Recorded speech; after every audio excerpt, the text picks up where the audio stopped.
Howdy, everybody. Today is Tuesday, August 25th, and the time is 5:30 p.m. We're here for the regular session of the Coppell City Council. We do have a quorum present, so I'm going to call the meeting to order. We're going to be convening into executive session of the first floor conference room. At the end of the executive session, I'll come back out and announce work session, at which time the public is invited and encouraged to join us. Thank you very much. We have adjourned from executive session at 6:25, and we're going to move into work session in the first floor conference room. The public is invited and encouraged to join us. Thank you very much. Comments will not be heard during our work session, but will be heard during the regular session under citizens' appearance. Item A is deliberation regarding any agenda items. Any questions on agenda tonight? Mark? Sounds consent agenda for the pickleball courts, correct? Yes. Do you think that, I know there was going to be a final explanation. Yeah, we sent you that all. Did you not speak to No. That was afternoon. Okay. Pickleball, Pickleball, we already got pickleball, he hadn't seen it. Yep, yes. The questions that you answered? Yes. He hadn't seen them. Oh, okay. The answers, so why don't you come over and just kind of go through the questions. Do you have them with you?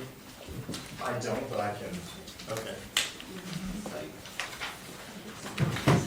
can pull them up. Okay.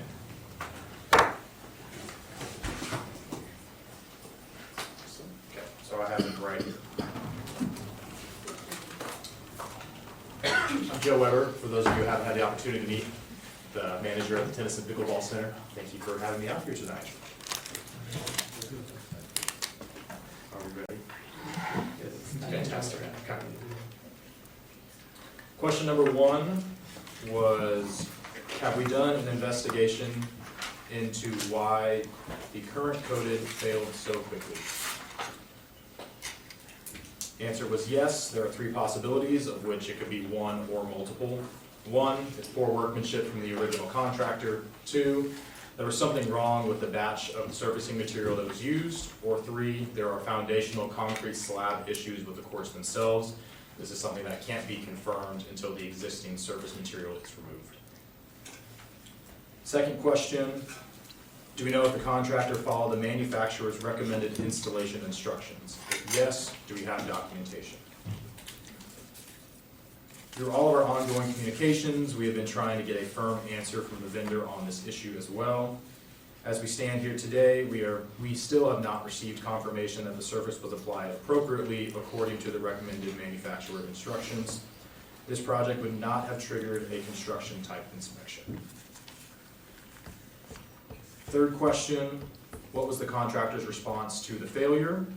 They stated that it is any of the following: structural cracking within the concrete slab, aging acrylic surfacing systems, adhesion failure between the acrylic coating system and the underlying concrete slab, movement of the underlying concrete slab, non-uniform / inadequate surface drainage resulting in prolonged exposure to water. The contractor did not provide any guidance prior to the installation that there may be problems, and we have not had these problems on these courts or any other sport surfaces as we resurface different courts every other year. What was the name of the original product? This is the actual surfacing material. It's PlexiPave from a company called California Sport Surfaces. Did we have the manufacturer's rep come out and inspect the failure? The manufacturer's rep did not come out and inspect the failure. As they are located in Massachusetts, the vendor did provide their own civil engineer to come on site and inspect the courts. The vendor's engineer provided reasons for the possible surface failure, and those are listed in the what was the contractor's response to failure question above. And then final question. The new product, Lake Cold Acrylic Resurfacing, has a life expectancy of 4 to 7 years and a warranty of 1 year, which excludes cracking in the substrate. Are we doing anything to mitigate existing cracks, assuming there are some? Answer, small hairline, surface level cracks are expected to happen over time and are prevalent on many courts. These cracks should not affect play. Proper maintenance of regular resurfacing should mitigate issues in the long run. We budget to resurface courts rotating every 6 years, and the issues we are facing now is not one that we have encountered with any other prior resurfacing work. Any other questions I can answer?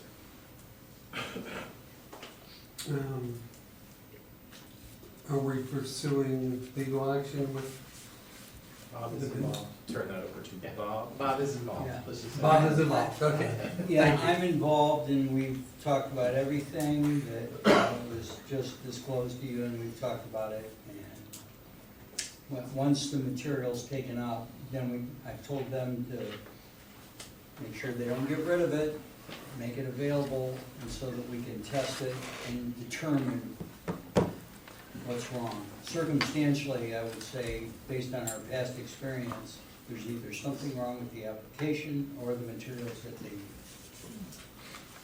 Because I don't see that there's other foundation problems. There may be, but It's probably the prep. yes, sir. Okay, thank you. Don, then Ramesh. On L, this is just informational, this is on the Cotton Belt. It's a mile, is it a mile, is mile and a half, is that everything that's in the city? No, it's not. Okay. This is from Mockingbird to Freeport. Okay, so that's a mile, and I know part of that is Dallas, part of that's Right. part of Dallas, right, but, okay, I just thought that was longer than a mile and a half. So the mile and a half is just, that's throughout, through all. Through Coppell. That's Okay. portion, yeah. Okay. Segment. I was just curious, I thought it was gonna be longer than that, all the way over to Freeport. And then on H, this is more of a commentary, whether it's Mindy or anybody else. I think it is great that they are asking that this program seems to have, I say exploded, has increased quite a bit, and the businesses are using it more. So I'm excited that happened. This comes up like at DRMC and things like that a lot about first mile, last mile, and how do you solve for some of that. And for a long time I would talk about this, but we just didn't have a lot of activity, and it looks like it's actually being used. Do we actually think the Silver Line, is that making an influence at all, or are people just more aware of the program for the businesses, or what? We actually don't know, Okay. because I don't have where the rides are necessarily originating from. But I think we've just seen a significant increase of the number of businesses and then the number of unreported passengers, so. Well, that's great, and I've even heard TJ from DCTA board, TJ Gilmore, talk about, we'll hold this up as an example of a program to use with the businesses. So I just wanted to make a commentary that I think it's been a great initiative. It's taken a little bit while to get it going and everything, but I love the fact that we're seeing it go where it's going. Just to pile on that one, the chairman of DCTA, Paul, no, Can't think of his name, but. anyway, CEO of DCTA is very pleased with the program. He was very excited to see it grow like it has and is Right. using it kind of as a advertisement for other cities. He had told me the same thing, and I think he was potentially looking at expanding the concept, even with us over time. So it's been a great success, I think. That's all I have. Thank you very much. Ramesh? Thank you, Mayor. On item E as an echo, the generator for, DS in Delta, the generator for Cosby Library. So my understanding is that for the, as long as the library has existed, we have not had a generator, is it correct? I'm sorry, can you repeat the last part of it? So this, for item D as in Delta, Yes. so as long as the Cosby Library has existed, we have not had a generator so far. Correct, but the generator we have for the Coppell Library, we're actually installing the one that we pulled from the Arts Center when we put a larger generator at the Arts Center. Oh. Okay. So we have that generator already at All right. basically no cost So it's for the item E is the one that we're buying brand new. for the senior center. And senior centers never had a generator before. Correct. And given that it's $250,000 for the lifetime of ownership, is there any particular reason why we are doing it this time, I mean, this year? From a standpoint, when power goes out at the senior center, from a safety standpoint, it's really important that there's auxiliary power in place. And It's just time. It's a part of our 5-year capital planning. It's time for this rotation to come up. So this means we would be trying to do this for all municipal buildings? For ones that involve from public safety to the core, to the library, to this building. So those types of buildings, yes, but I can't say every municipal building. So many, yeah. That's correct. That's why we did the library. Originally, the senior center was actually scheduled before the library, but the generator we pulled from the art center will work at the library, but not at the senior center. That's why we lost them both. Thank you. Kevin? I just want to make a comment on that. You and I were there at the senior center, Yeah. was that last month? Yeah. When there was that blip in power and they were trying to makeshift HVAC system and stuff. And I do think that tends to be a more vulnerable population, that we need to make sure that we've got backup systems in place and stuff. And everyone was very grateful that the city was so reactive to, like, in their response, like, to quickly get out there and try to get some sort of solution so programming could still go on. But I definitely appreciate us providing that extra level of where people can still be cool in this heat that we face. So I definitely think it's a good move for the seniors. Any other comments or questions on consent? All right, we will move on to item B, which is a deliberation regarding the Coppell Arts Center. Thank you, everybody. First, I thought we were gonna have everybody get up and talk about the Coppell Arts Center. I know, I'm like, what is happening? Where are they going?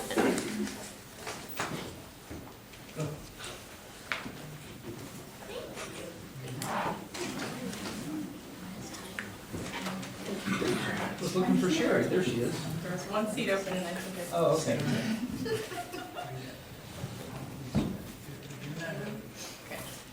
Good evening, Mayor and Council. Thank you for allowing me to be here this time to talk to you about the Arts Center.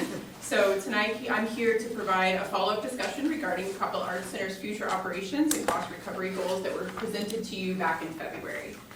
So before I get started, I want to introduce our new Arts Center manager. Her name is Jenny Bishop.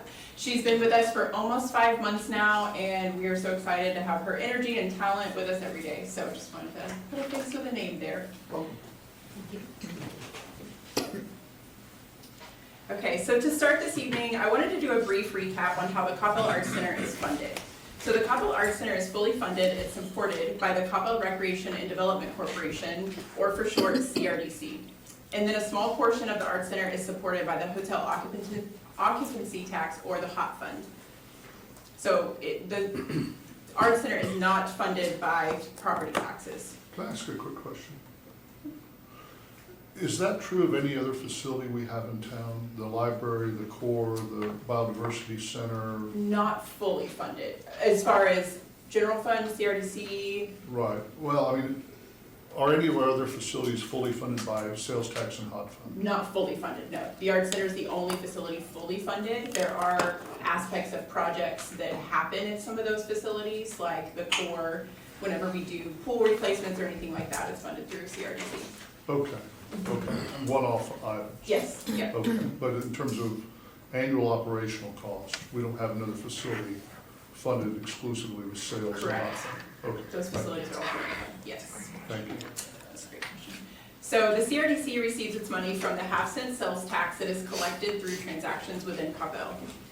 The center earns money from their ticket sales and facility rentals, and that earned revenue goes back into the CRDC fund balance to support their future operations.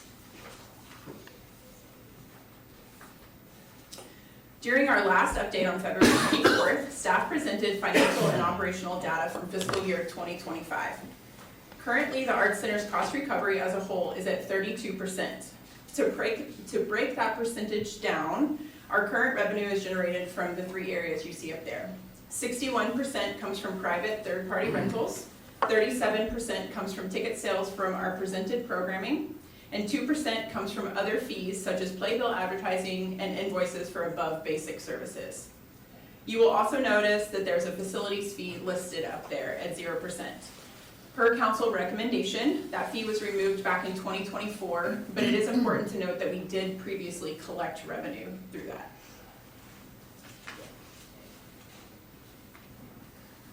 So during that February conversation, council expressed a high level of satisfaction with the quality of the Art Center's operations.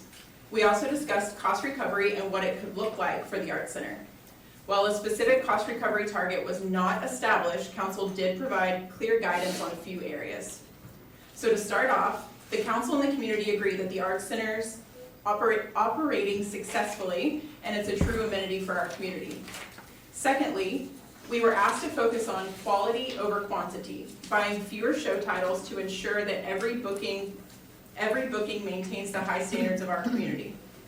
Third, optimize private rental opportunities to increase that earned income. And lastly, actively support our local resident art companies towards a sustainable future. If council desires for the Art Center to achieve intentional revenue growth while continuing to support both the community and our resident companies, policy adjustments must be considered. Tonight, we are seeking council discussion and direction to clearly define the center's priorities, community impact, and long-term financial sustainability. Currently, the Art Center data shows that without future policy changes, we cannot drastically increase our earned revenue. So to help guide our discussion this evening, I would like to pose a couple of questions for council's considerations. So the first one up there is, what is the fiscal expectation to support our local resident companies? Understanding that this will help develop the answer for the second question. And are we targeting a specific cost recovery percentage moving forward? And if so, what is that goal? To give us some helpful context, the chart on the screen looks back over the last 5 years. It tells the story of the cost recovery journey that the Art Center has maintained so far and can help when considering that cost recovery goal. On the chart, you will see a large jump in 2022. That was the first operational season for presented programming and our third-party rentals. In 2023, council approved a mid-year staff expansion from 9.5 FTEs to 18 FTEs to support additional third-party rentals, presented programming, and high-quality service for our patrons. In 2024, we increased programming costs by introducing a headliner and increased the volume of third-party rentals, which in turn created a consistent cost recovery at that 31%. And then in 2025, we were able to increase the cost recovery again by adding more third-party rentals and stabilizing the presented programming to what you see today. So using that information, let's return back to our discussion questions. What is the fiscal expectation to support our resident companies?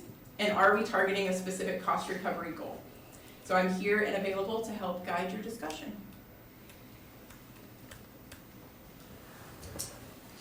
I just have a question. Why are we discussing a cost recovery percentage for a facility funded entirely by sales tax and hot fund that are paid almost entirely by people that don't live here? Why are we not discussing cost recovery percentages for all the facilities that are funded by property tax? Since the Art Center's been open, there's been a constant conversation for the council.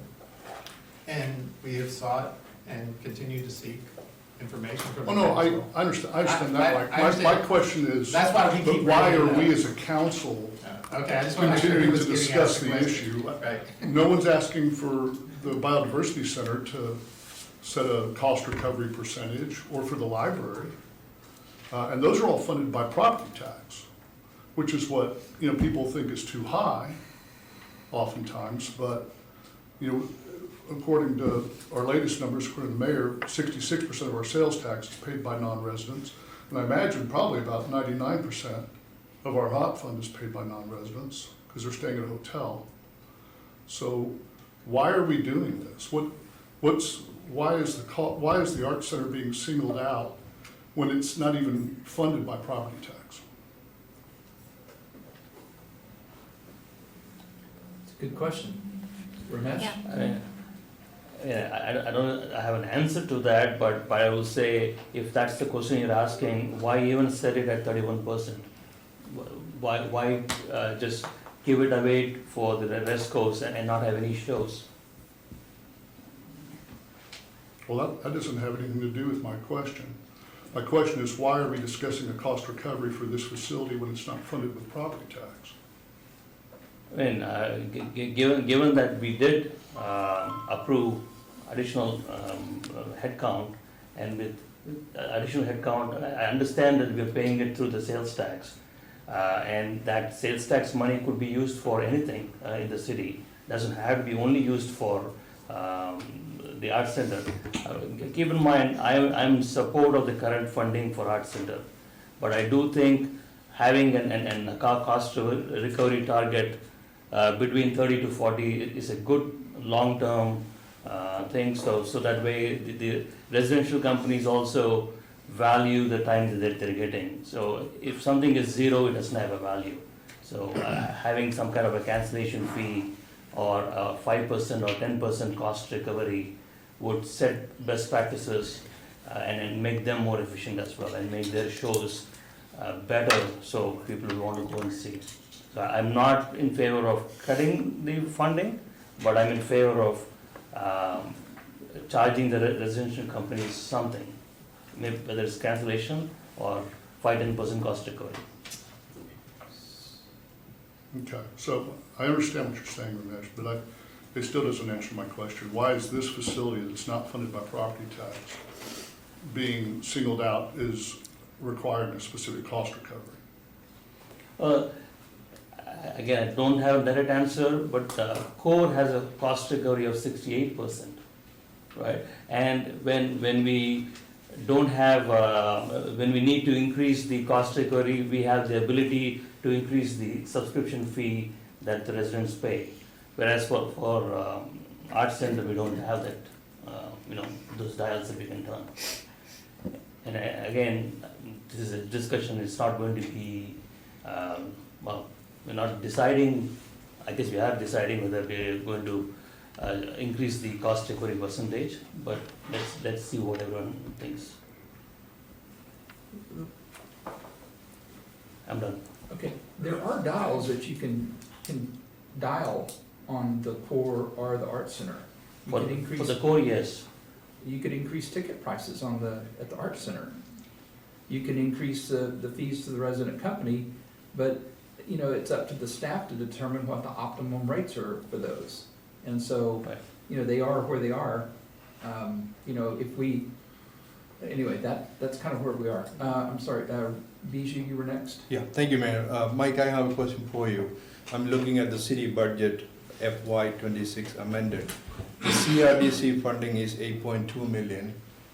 All of them are from sales tax funding. And what are the projects that we put aside because our expenditure at the art center increased for budget? It's been increasing every year. I defer to Jessica and the Parks Board because they establish the priorities for funding for park-related expenses. Yeah, so each year, the CRDC board and the park board, the work program is already set aside to maintain operations at the art center. So this is not even anything they have to debate each year. The art center is fully funded through the CRDC, and then anything else we then slate in projects based on community input or need or just replacement schedule. And to date, we have not delayed any other project in order to support the art center. We've been able to do everything that we've needed to do thus far with the council's support and community support.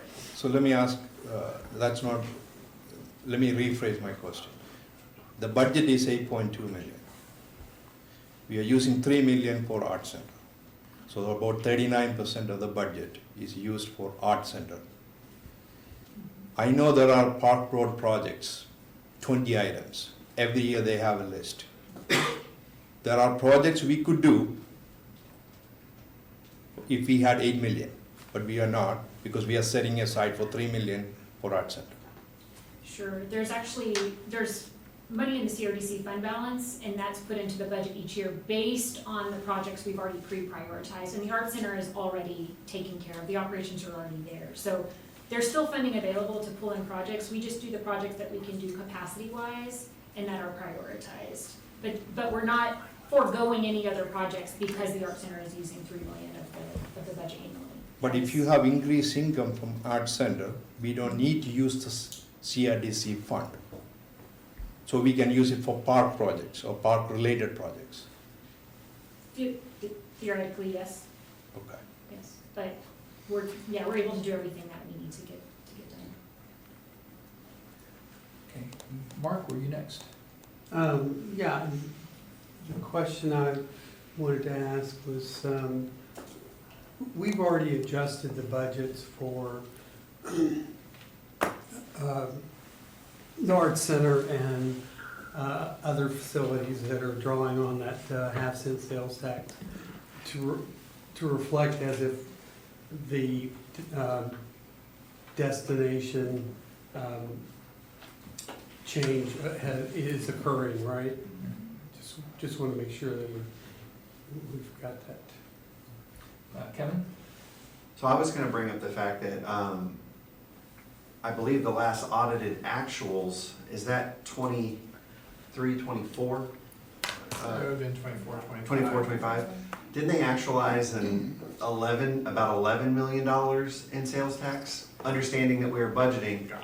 I feel very confident in that number because I just looked at the budget, meaning that while we are budgeting at $8 million, we actually have actualized because, to your point, that we are still receiving the full sales tax. So that is an additional $3 million that we're actually receiving versus budgeting. And what I'm hearing from our director is that we have all the funds that we need to properly execute the projects that are coming before us. So while I understand that if we took a negative, hit in the lawsuit and everything like that, at that point, that would go down, but we're still actualizing pretty hefty amount, I would say, in relation to that. So, and which is sustaining the fund balance that will allow us to continue to support future art projects. Is that a fair assessment to say? Correct. Okay, thank you very much. Oh, okay, so I was curious, I thought I saw some numbers, and this is directed to whoever has an answer, I don't know. I thought I saw some numbers that the Art Center's throwing off, how much per revenue per year? Throwing off. Generating. Oh, I was like, throwing off. The actual revenue per year that we're creating? With the event rentals, ticket sales? Yes, so I know, I don't have the actual numbers in front of me, but I do know it's about, What, about 800,000? yeah, somewhere around there. Okay, Yeah. and then the sales tax and the hot fund are then paying the difference, which would be roughly 2.2 million. Yes. So Yeah. we're actually not spending 3 million Right. on the Yeah. facility, we're spending Total. 2.2 million. Right. And then it's actually throwing off 800,000 in revenue on its own. Yes. Thank you. Yeah. One of the things I wanted to comment, I'm sorry, I'm gonna finish mine then, Don. On the CRDC projects, correct me if I remember, we're basically capacity limited on projects, not finance or. Correct. The $8 million is not a limit on the capacity of the fund. It's really in capacity of Staff. of just being able to manage the projects, bring them to the council, bring them through the boards, and get those done at a high level, which is always our goal. So it's not really the fund limiting us. Thank you. Don and then Jim. I was just gonna say, I even think we need to pull back to a higher level, talk about which bucket everything's coming out of. We can talk about all that, but at the end of the day, I guess if we didn't have, I don't know what the deficit is at the parks, $4 million in expenses for the parks or something. If we didn't have that, we could spend that money on something else. If we didn't have a $2 million deficit at the library, we could spend that money on. So you could say that probably about any of the services that are provided by the city. It happens that the asset sitting over in Old Town is the one that actually can generate a little bit of money. I guess the core generates the money, but we could spend some of it. If we didn't have that one, we wouldn't have to cover those expenses if, we could get rid of that also. So that's what, I guess we're getting hung up a little bit on where the funding's coming from, and that's all fine and good to debate and everything, but all the services are paid for by property taxes or sales tax or something else. None of these services, quote, pay for themselves, if you want to look at it that way, just from a fee that's at the door. So I don't think we ought to get too bogged down in, there's a deficit here and therefore we got to make up for it somewhere else. I don't know that, you could make that argument about anything in the city. So, that's a statement. And if I could interject really quick. So I know we're talking a lot about cost recovery goals and what that looks like, but I do want to make sure that we're able to answer the first question, because that really creates the target for that second question. Depending on your answer of our fiscal support of the resident companies, that's what is going to create that balance for us, if we can increase our cost recovery numbers or if we are not able to. So I've got Jim and then Brianna and then Don. Jim? Okay, well, two questions then. So I guess with respect to the hot fund that we're using for part of the cost of the Arts Center, I mean, we're relatively limited in the types of things we can even spend that money on. And as I recall, part of the legislative agenda for this next session is to try to get them to write the law to expand the kind of the described uses so that we could use it on some other things. So, you know, we're even limited on what we can use that for. And then I guess I would ask you, because I'm going to answer your question with a question.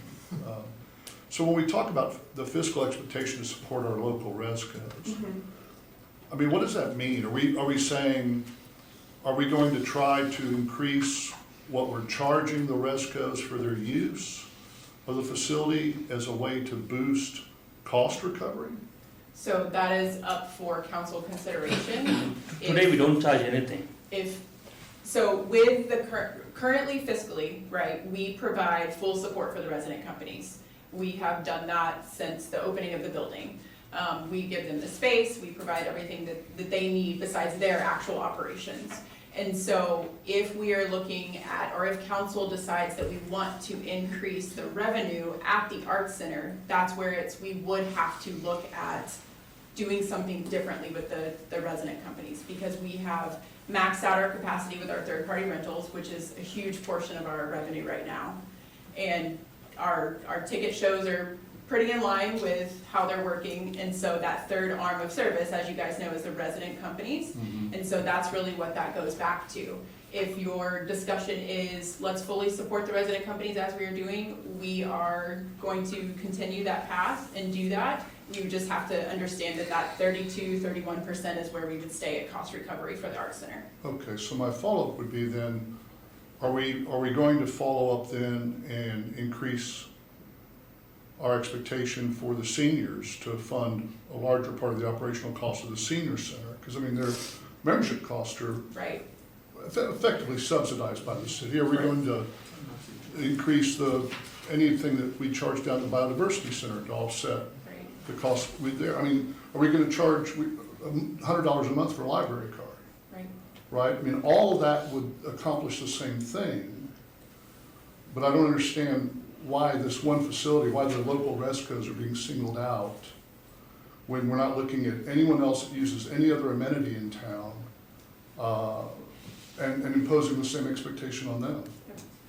So I'm opposed to the whole concept. I mean, I do think I'm in favor of providing guidance to staff that we should try as much as possible to enhance our event rentals and you know, enhance the shows. And, you know, I know that over the past several years, under Janine's guidance and now our current director, I know we've gotten a really good sense for what shows book more tickets and what shows don't. And, you know, a lot of the kid-friendly shows, or, you know, some of the shows like Leanne Rhymes are some of the real popular. But, so I think we've got a lot better sense for how to run it and what the community wants in terms of, you know, what sells tickets, what sells seats. And I certainly am in favor of encouraging staff to continue to pursue that and fine tune that as we go and keep us apprised. But I'm no more in favor of setting a specific cost recovery percentage for the Arts Center, particularly since it's not even funded by property tax, than I am for setting a cost recovery percentage for any other facility or amenity we offer. Brianna? So I'll piggyback on that, and I think that's where, and I think to your point is, why isn't this part of a bigger discussion? I feel like, I guess to your point, Jim, like, why are we singling out the Art Center? I don't know the right number of where we should land, if anything different than we currently have, if we aren't looking across the community at other facilities as well, and is there an opportunity for us to give and take wherever that might be?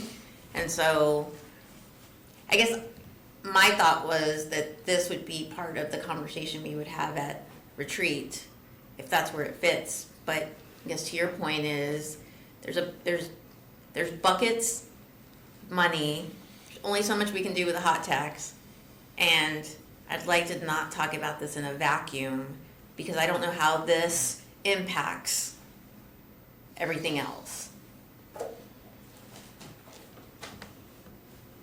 I think, I'm not sure it does impact anything else. I think you have to There you take go. each one, kind of case by case. For example, at the core, With senior center, yeah, or the we core. could increase the ticket or the cost of membership at the core, but your membership's gonna go down. I mean, that's a competitive environment. Same thing goes with the library. We could charge, what'd you say, $100 a month? Library card? Yeah. Right. I don't think Mayor we Pro can- Or- Tem went on record. Yeah. Or new, right, or there's a senior center, or any of that, so, yeah. But, so, you don't wanna start charging each citizen, $100 or $1,000 for calling into the fire department. That's just not something that we're gonna do. So, probably the reason that this one's coming up is the Art Center is a bit different. It's not, it's not a fire department, it's not a police department, it's not a library. There are other facilities that could be held the same, but, even rec centers aren't held to a cost recovery model, so, And- good question. And then I had another question, actually, and if you don't have the answer, I'm completely fine with that, and we can talk about it another time, but how does our facility compare, if any, to other facilities around the area that may be in a similar situation and have a similar cost structure, right? So charging their local resident art companies and so on. Do Right. we have any of that data? Yes, we do. We Okay. actually look at all the surrounding arts facilities, performing arts centers. And so we are the only performing arts center that does not charge some type of fee structure for resident companies Right, in the okay. facility. And then I did want to piggyback on one of the reasons why this is brought back up was because at that February conversation, there was a lot of conversation about cost recovery and what should the cost recovery of the Arts Center be after we came off the DeVos study a few years ago. So as staff, we took that back as, okay, we need to come back to you guys to figure out if there's an actual cost recovery goal you want and what that looks like. So that's why we're posing that and bringing that back to you. Thank you.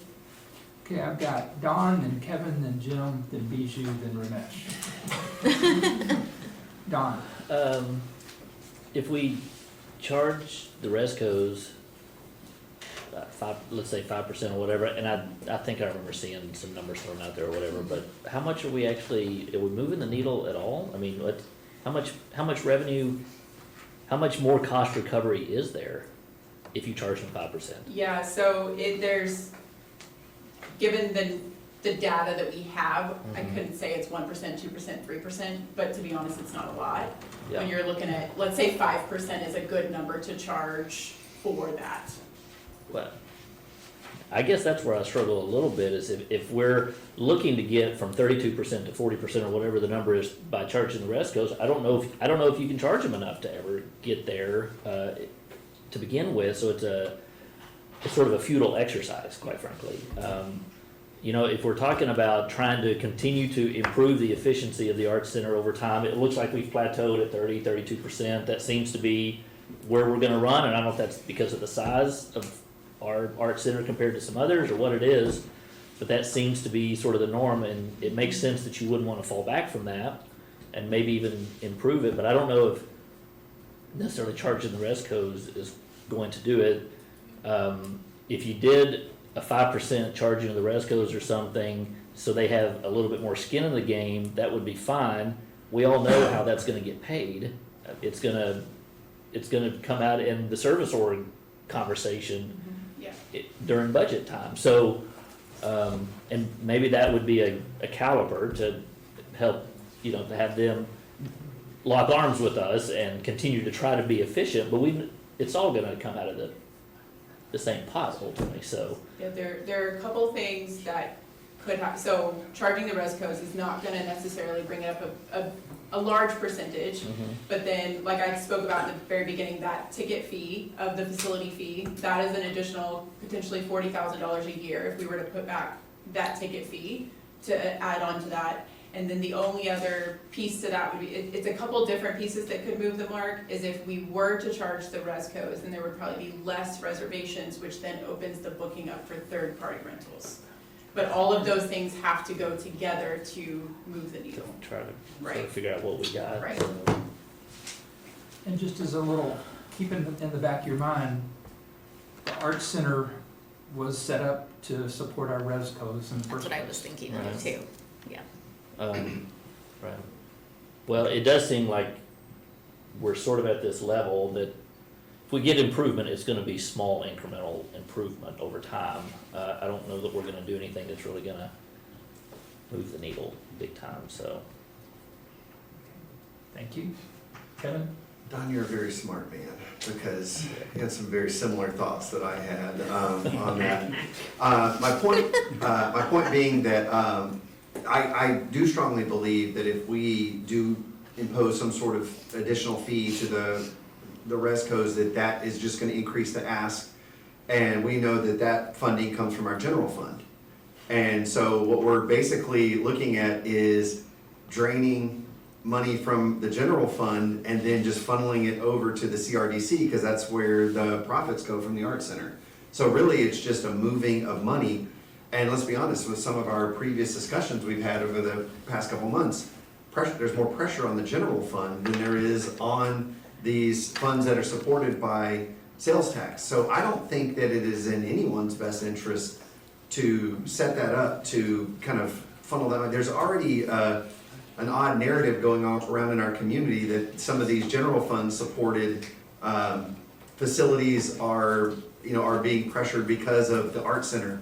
And in my opinion, if we imposed additional fees, that would actually cause that to happen. We would be putting additional pressure on the general fund, which I do not want to do, because we've got, as has been said in the past, we're going to have some discussions in the future about. So this just doesn't make sense to me. Yes. I just want to make sure there's not confusion. I may be confused in hearing you. The arts groups are funded out of the hot tax, not the general fund. That's true. I'm just trying to, Okay. I'm not trying to confuse, I just want to make sure I was hearing. It No, sounded okay. like you were saying. I did not know that. No, Checkmate.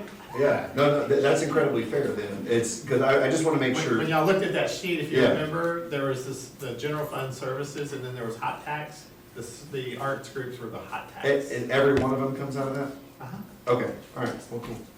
I That's don't what wanna also put the in- historical society comes Okay. out of there So too. you're moving hot tax over to the. I guess I am moving the hot tax over, so, but I appreciate that, but still, I mean, we're talking about Well, putting there are pressure limitations. on our hot tax form. Right, to the arts, it's limited to 15%. Yeah, no, okay, and that's clear, and I know that we're trying to expand that in the future to be able to do that, so, but just anything, I just wanna make sure that we're not moving unnecessary money over to the CRDC, when the CRDC we are showing that it's got plenty of revenue. I say plenty, it could always be more, I wanna choose my words carefully on that in terms of, but it has the revenue to be able to support the Art Center and things like that, so I just don't think that moving of money, even if it comes out of hot tax to support them, it's just an unnecessary drain on then that hot tax fund, so. Jim? I guess I wanted to answer one of my questions. So I think the answer for, why we don't charge for a library card and, or membership at the Biodiversity Center, or why the senior membership's so low, like that, it's just a token charge, is because they're all taxpayers.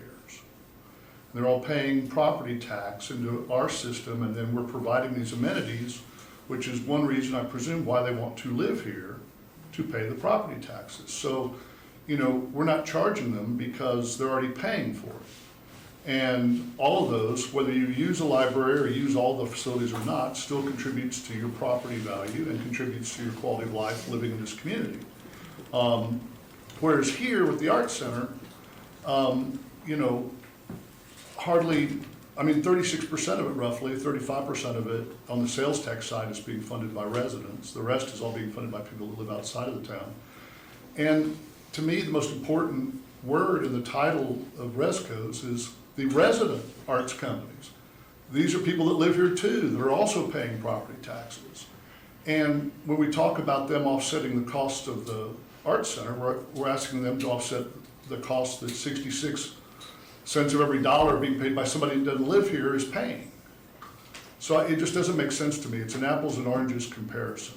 And I think the resident arts companies were a big motivating factor with Pete Wilson wanting to get out of the red firehouse and get into a real live playhouse. And there's been a serious balancing, you know, in like when the theater can set up, you know, in relation to when we can use that, the black box as a rental. And, you know, we've been going through a lot of growing pains and a lot of balancing of interests to kind of maximize what we're bringing in on the Arts Center. But to me, this is part of what really contributes a great deal of value to living here. And, you know, all these amenities, the quality of life, all the way down to our medians and the quality of our roads and everything else. So to me, this is focusing on something funded by people that largely don't even live here and trying to create financial expectations that don't make any sense to me when all of these amenities are being funded, except for this one, by property tax, by people that are already paying for them and have a certain, I think, desire to be here for that reason. And so I don't want to do this for any facility. And I don't think we should. I think all of this is wrapped up in the debate, the larger debate on the budget and the tax rate and priorities that we assign staff at our retreat with respect to what we want to see developed in town. And all those are important discussions, but this to me is, it just doesn't make sense. Bijou, we got you next. Thank you, Mayor. Our city manager warned us in 2028 to 2029 budget will be challenging. That's 2.5, 3 years from today. And one of the reasons he said, the way we are spending the money, we may not be able to recover it through sales tax. Yes, we are going through a lawsuit with the state. So we may not receive the sales tax money that we are getting today. So that is the premise that we are talking about, because we have issues coming up. How do we going to balance the budget in 3 years when we face challenges if we don't have all the sales tax money that we are receiving today? That's number 1 point. Number 2 point is, we hired a consultant to look at our recovery in Arts Center. They made recommendation. And the staff and at the council retreat, we said, yes, let's follow the recommendation. And that is what the staff was following, at least that's my understanding was. The recovery cost we can increase by providing more rental to third parties or charging some fee for the residential companies. Is that right? Are you referring to the DeVos study? Yes. So the DeVos did suggest a certain cost recovery percentage, but I remember at that time the council saying that that was too high for us to try to accommodate that. What percentage was that? It was 45%. Okay. And then they had even suggested rental fees, and even that the council at the time said was too high. So that's what I remember. They were suggesting we need to increase the rental, also charge some fee to residents. But they did that not necessarily specific to Coppell, but specific to industry standards. So they do nationwide local art company or performing arts centers, and so that was their nationwide study. And obviously, as we know in Coppell, we do things a little bit differently. And so that's why at the time council had said, let's not necessarily follow that cost recovery that the DeVos study. And so we kind of put that on the shelf as a reference, and we're moving forward, which is why we're having the conversation again, because it came up last time. Ramesh? Thank you, Mayor. I'm realizing that I'm going to be the minority in this decision. I will respect what the majority decision is going to be. However, I'm going to strongly disagree with the statement that this is sales tax money and hard money. We have enough in CRDC, so we can use all of it to spend on, as we currently spending with the art center. If you give me that money in CRDC, and if there are enough park projects to be done, we could hire the people needed to get everything done. So you can use the money to spend it differently. That choice is always there. We are choosing to spend it in this current way. And again, I want to say that I'm in support of the 3 million budget for Arts Center.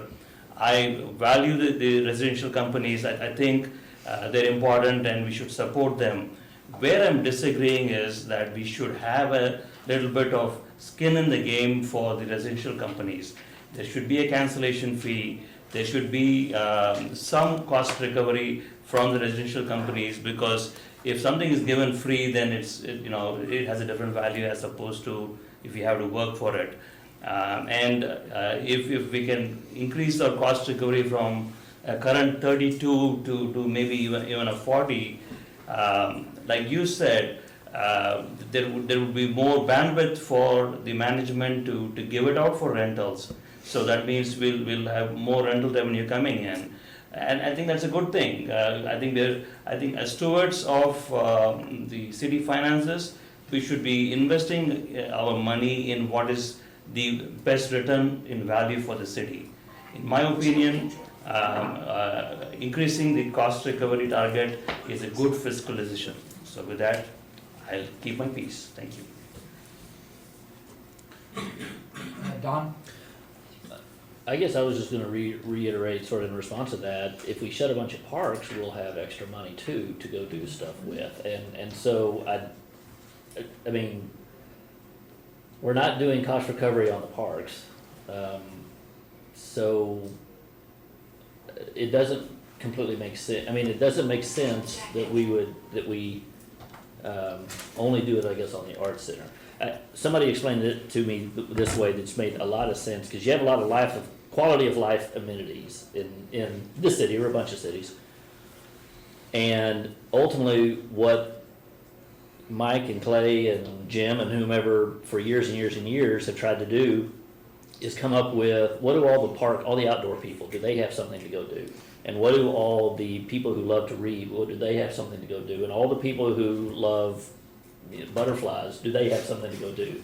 And all the people that want to work out, they have something to do. And do all the people who love the fine arts have something to do? So it's as much as possible sort of fill out, what do all the people in Coppell enjoy doing, and do we have something that can sort of address that? And I guess that helped bring it into view a little bit, that I don't necessarily want to pit a deficit in one department against a deficit in another department when we're trying our best to adequately provide quality of life amenities for everyone who lives here. So I guess that's just to sort of reiterate what I was saying earlier about the cost recovery, because the parks, I think, are a good example. We have fabulous parks, and it costs a lot of money to have fabulous parks. And I think that gets overlooked sometimes. Sometimes we think the parks just sort of appear and they look beautiful because, I don't know, just naturally. And maybe because it's not a man-made thing, but it takes a lot of maintenance. It takes a lot of money to keep that thing going. So I rest my case. Kevin? I love going after you, by the way. Did I steal your thunder? No, there was a comment, Ramesh, that you said about you want the resident art companies to have skin in the game. My point was gonna be, well, what skin in the game does a family going out and spending an afternoon in the park have? And it just is to reiterate. Can I respond to that? Sure. I mean, if we are going to use that argument, then why are we charging a fee for the court? Why is it not free for all the Coppell residents? No, but I think to Brianna's point, there's a discussion about all of the facilities and everything. We even talked about, in some of our budget meetings about, well, are we in line with where the core is? I think, you know, we've seen some correspondence that the core is a little bit lower than a lot of the industry standards. So maybe there do need to be discussions about our overall fee structure and things like that. But, I mean, to your point, I think that, you know, if you look at it, I mean, it is an investment in our overall structure, right? And I really do feel like we're starting to get to the point where we're picking these winners and losers versus looking at everything holistically as a park system, as a recreation system. So I would much rather look at it like that. But there is no cost recovery for someone to go out and enjoy an evening, you know, at the park. So just kind of reiterate that. But I hear what you're saying. I don't want you to think that I'm, but I think it's just different ways to look at it. Absolutely. Bijou? Thank you, Mayor. We are blessed to have an art center in Coppell with the size of 43,000 people. Not many cities with a 43,000 population have an art center. It's a great thing that we have a quality of life that people can enjoy. Comparing that to an art center, to a core where we are collecting membership fee, I don't know if that's fair. The people are paying membership fee to have health and wellness, working out, having programs, they pay for the fee, and also youths are playing basketball, people are playing badminton, all type of sports are played in core, and that they all have to pay either a guest fee or a membership fee to enter the building.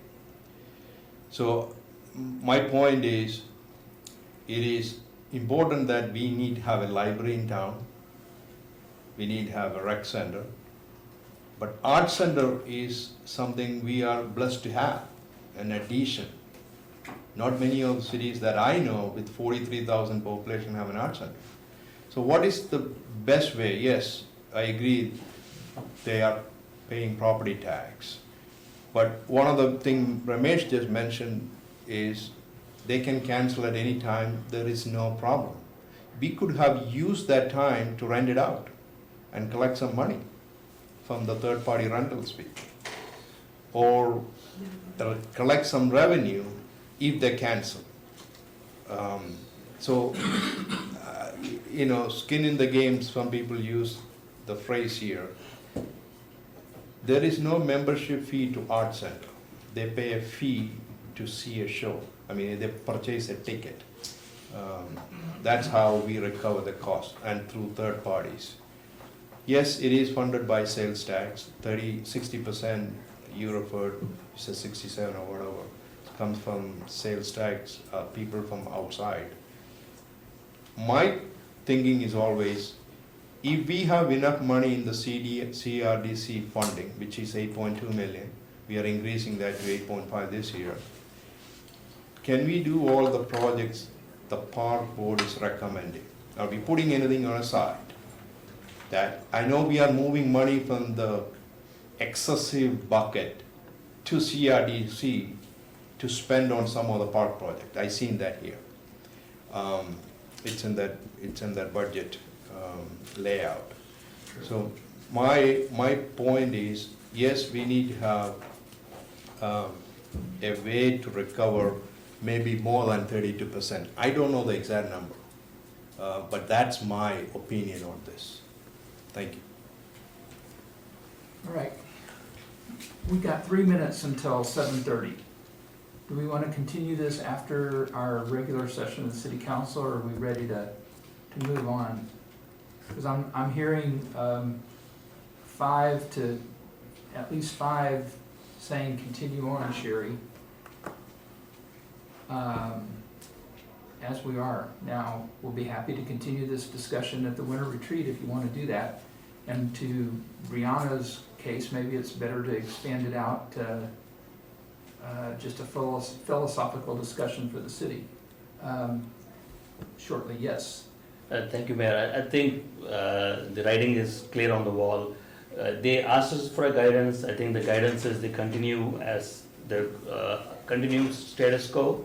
And then whether we discuss this in retreat or not, we can talk about it. All right, thank you. Don? The only thing I was gonna ask is there something that you are needing from us? There's not really anything you need from us right now. 'Cause we got a new budget about to go into place. The specific thing I need is if we're continuing to move forward with our current operations and fully supporting the resident companies and trying to create revenue where we can, but not forcefully trying to create revenue, or do you want us to forcefully try to create revenue? Those are the answer that I need.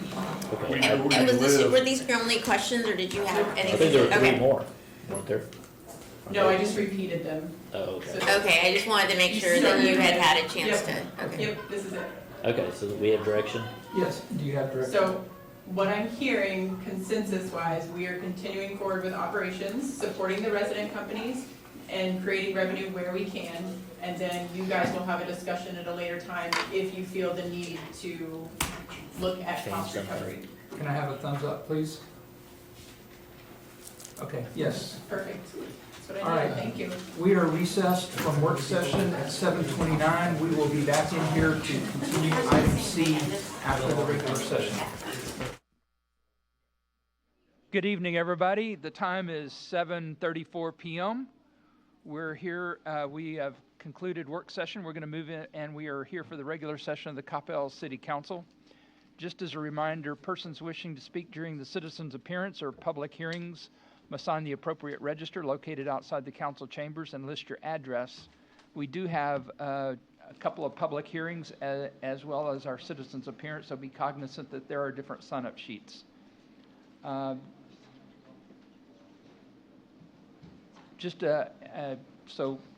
And if you have any questions, please feel free to ask Lauren. This evening, we're fortunate to have Reverend Daniel Buwan Kim, formerly of the First United Methodist Church of Coppell, here to give the invocation. And then we will recite the Pledge of Allegiance, so please remain standing. And I'd like to ask Reverend Kim, before she begins, to kind of explain her new role in life with the United Methodist Church. Yes, good evening, everyone.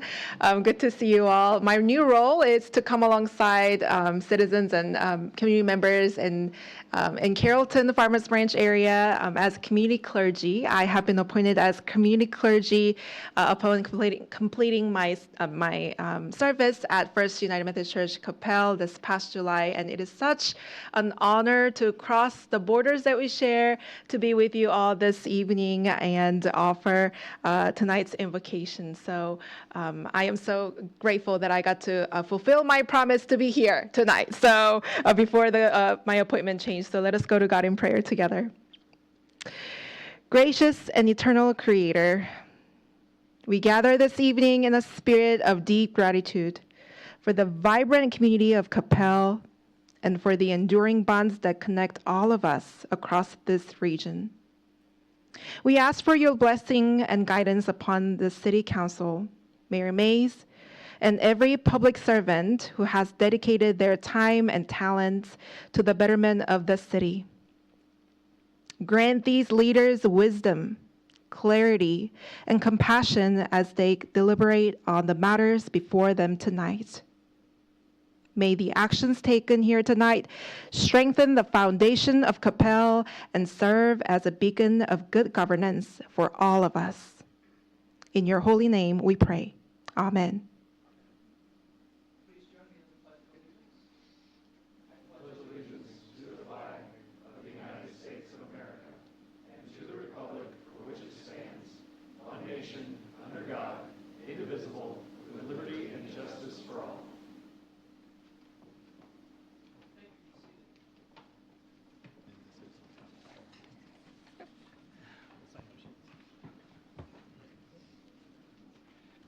Item number 6 is our citizens' appearance, and persons wishing to speak must sign the register and list their address.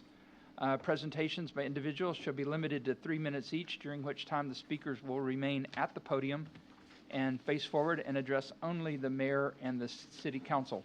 Persons signed up to speak will be called in the order that they signed up. In order to maintain an orderly and respectful meeting environment and to conduct the public meetings of the city, speakers will adhere to the standards outlined in Ordinance 2025-1633. There will be no comments or deliberations from the City Council due to the Texas Open Meetings Record Act. We do have 3 people signed up to speak, and the first one is Barb Schmidt.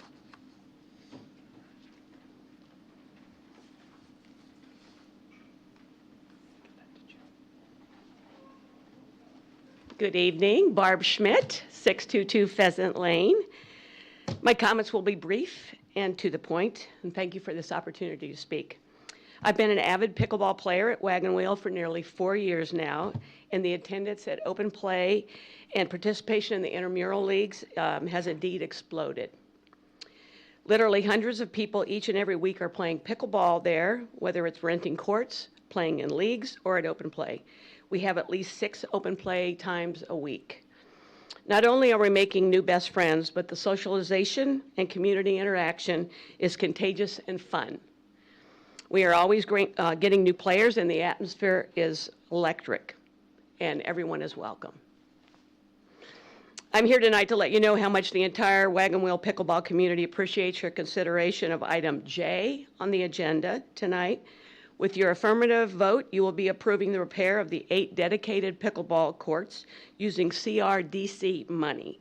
This yes vote will allow the courts to be repaired and fixed such that they are safely playable. The CRDC has agreed to allow these funds to repair these courts, and your vote will allow this process to go forward. Thank you for your time and your vote, yes vote. Thank you very much for your time. Second person signed up to speak is Mayor Candy Sheehan. Oh, you're always. Sorry, Mayor, we're having a little discussion. The word is that once mayor, you're always mayor, so welcome. You know, I just recently heard that. Good evening. My name is Candy Sheehan, 321 Quiet Valley. I am also here to talk about item J on the consent agenda item. Just note Barb's comments will be mine as well. We have so many people coming, so many new players coming, and it is an exciting place to be. And it's really been interesting for me to see an athletic complex that's really for adults. And we're funding adult activities, and it's really been nice to see so many people come out.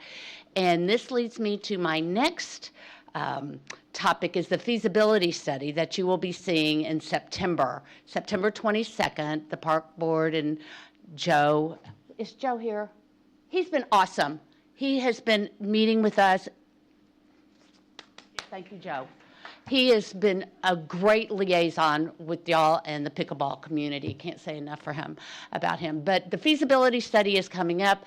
I just want you to note the increase in participation, and we really don't have room for new concrete pads for pickleball courts, but maybe converting some tennis courts into pickleball courts and make those designated. Our players are just exploding all the time. The activities that Joe leads for getting new players interested in the sport is really good too. So anyway, hope you're supporting item J on your consent agenda item. We will stay here if you have any questions. And also, please take note of the feasibility study that will be presented to you the end of September. Appreciate your work. Thank you. Thank you for your time tonight. Our last speaker is Wally Grins.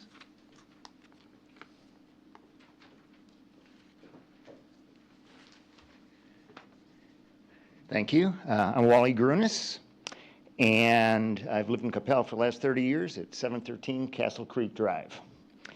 I want to share my perspective on the Coppell Arts Center vis-a-vis the idea that's been floating around out there that the center should generate more revenue to cover most, if not all, of its costs.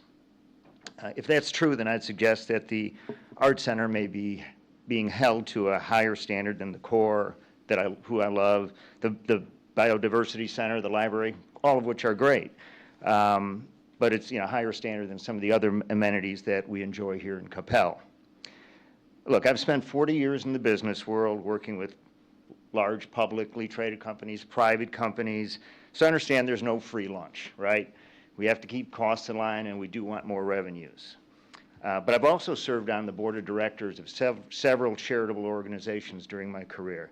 United Way, the Dallas YMCA, Senior Source, the Dallas Regional Chamber, et cetera, et cetera. You get the point. And I can tell you, NFPs are strange animals. They're different. The primary objective of an NFP, which I would argue that the Coppell Art Center is to serve its constituents, not necessarily to make a profit, which is not unlike not-for-profit organizations. So I respectfully ask the council to take these comments into consideration as they assess the future of the Art Center. Thank you. Thank you for your comments tonight. All right, following on, item number 7 is our consent agenda. The consent agenda is routine in nature and is generally enacted in a single motion. These items have been previously approved through the budget or past council actions. Any item may be pulled and considered separately, and full descriptions are available on the screen. We did have a discussion during work session on several of the items, so council, do you have any items that you would like to see pulled or have further questions on? Mayor Pro Tem. I was just going to move. Let's see if we have any questions first. Any other questions? Back to you, Mayor Pro Tem. Thank you, Mayor Mays. At this time, I would move that we approve the consent agenda as stated, items A through L. Thank you, and have a second from Councilmember Nevels. All in favor? Walker, Hinojosa Smith, Carroll, Nevels, Prem Kumar, Matthew Hill, none opposed, motion carries. All right, thank you very much. Item number 8 is a continued public hearing. I must recuse myself. I am a member of the board of directors of the HOA that is adjacent to this property. So I will turn the meeting over to the Mayor Pro Tem, Jim Walker.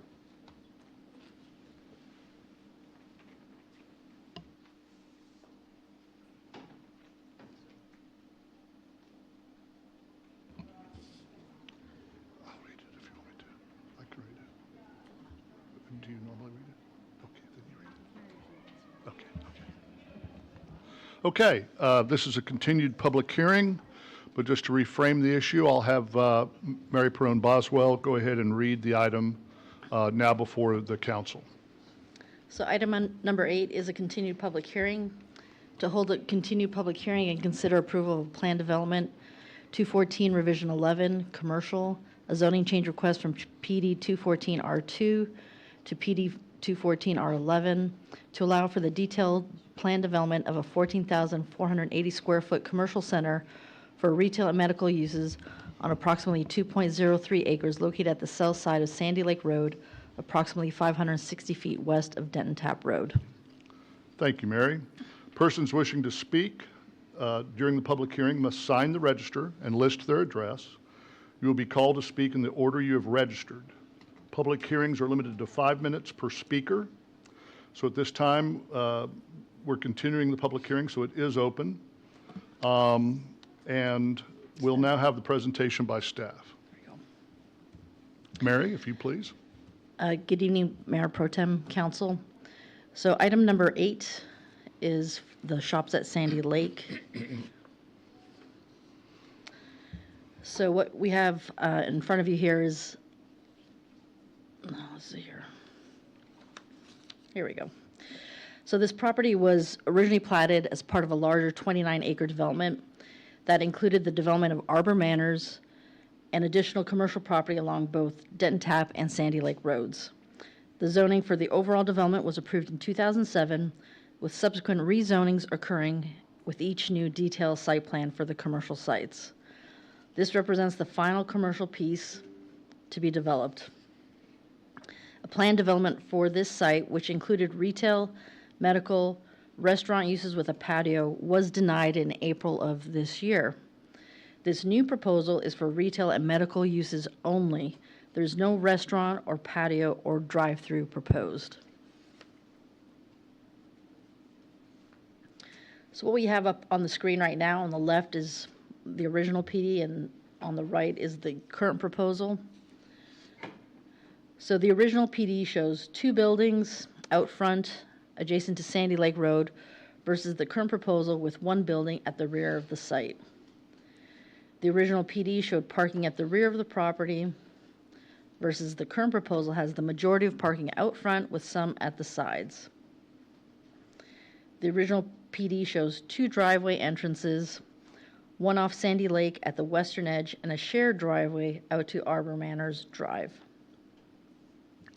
The current proposal also shows 2 driveways along Sandy Lake, one shared with the Verizon lot on the western edge of the property, and the second is approximately 200 feet west of Arbor Manors Drive, just west of the turn lane with the median on Sandy Lake Road.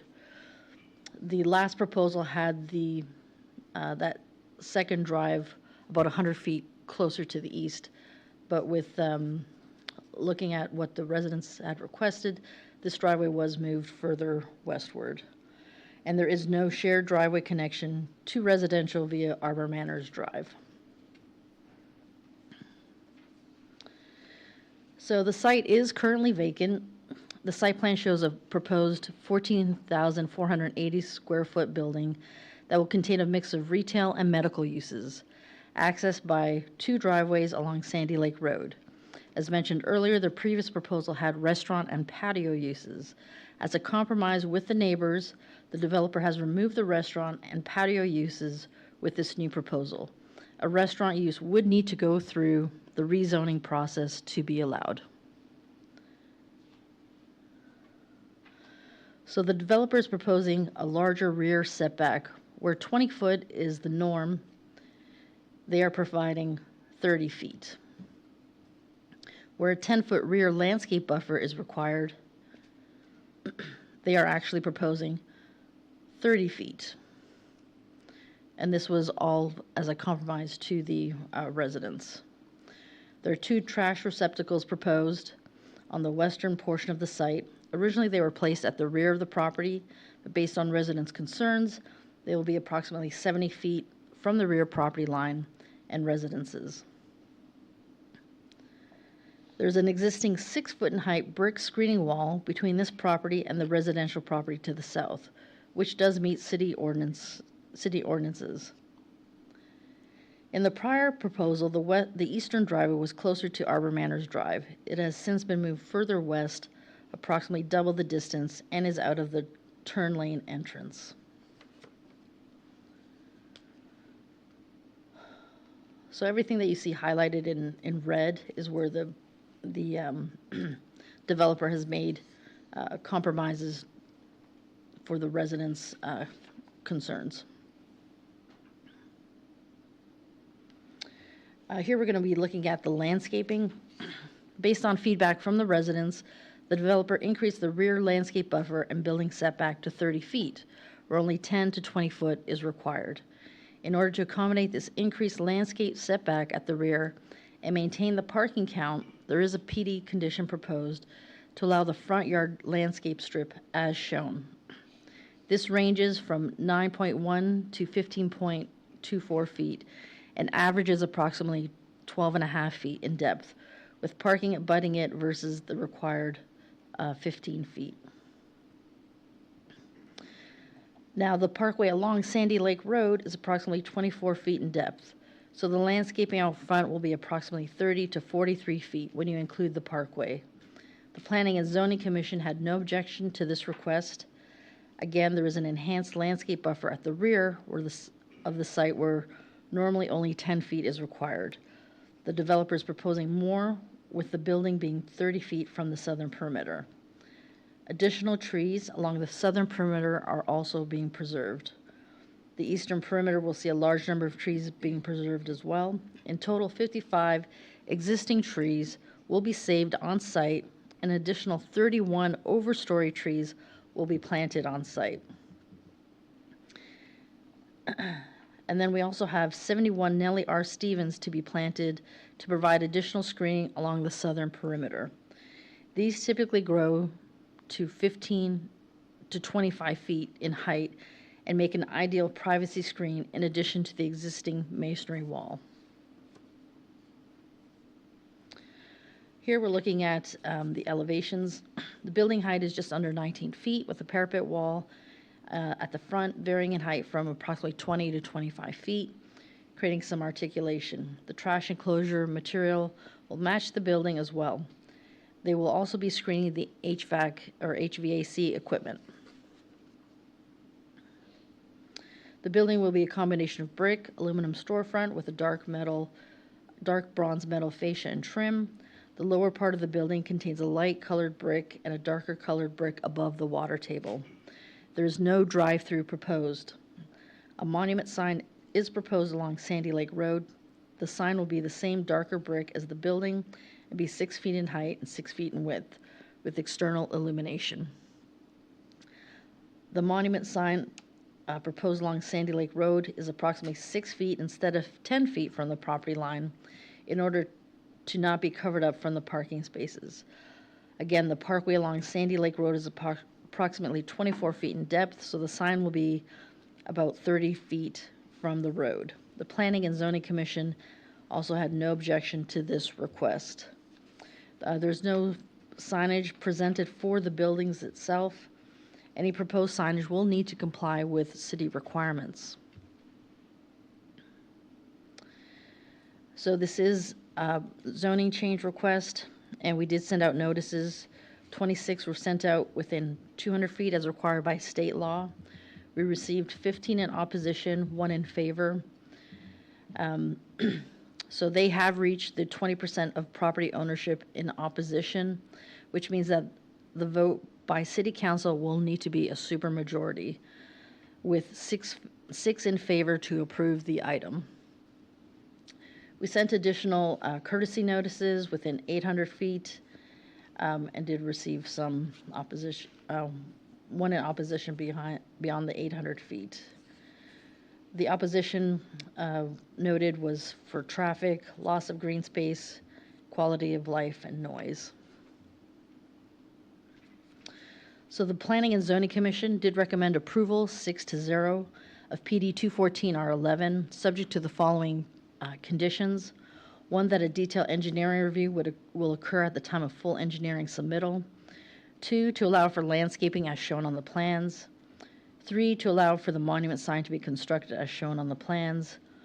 4, for the downstream drainage analysis will need to be updated to address staff comments, which they have addressed our concerns. And 5, that all other signage meet city requirements. So that is the end of my presentation. I'd be happy to answer any questions. And we do have 2 other presentations this evening, one by the developer and one by the residents. All right, thank you, Mary. Are there any questions for staff at this time? Seeing none, I would invite the developer to the podium to make any comments or presentation that he would like to make. And if you could please, sir, when you arrive, name and address. Tyler Alley, 952 Bassett Place, Dallas, Texas. Yeah, thanks for hearing us again. I know you got, most of you guys were here last time when we presented. I think Mary covered a lot of this, just again, to show you guys some of the projects that we've done in the past and just give you a sense of what we're looking to build here. You can keep going, Mary. Well, let's skip ahead to the list. So this is our current site plan. Just want to start noting things that I think, you can go back actually. Just to note some things that I think are different from the original PD that I think are improvements. So I think the lack of connection to Arbor Manor Drive, I think, is something the residents are definitely in favor of, and definitely an improvement. Getting the access easement to the west wasn't available when this was originally approved, and so we were able to get that access so that you could have the connection to the median, and that would make, I think, traffic flow a lot better, and hopefully keep traffic coming in and out from the west side and less so out of the east side. Next slide, please. So as Mary showed, and again, I don't want to repeat too much of what Mary said, but this is what the current landscape plan is. Working with the city, and we were able to increase the buffer from 20 feet to 30 feet. That allowed us to save a lot more trees in the back, and so now we have I think we have quite a bit of landscaping on this property, way above code. Keep going, Mary. And so I think one thing just to point out that in the back of the property, there's 0 trees required back there.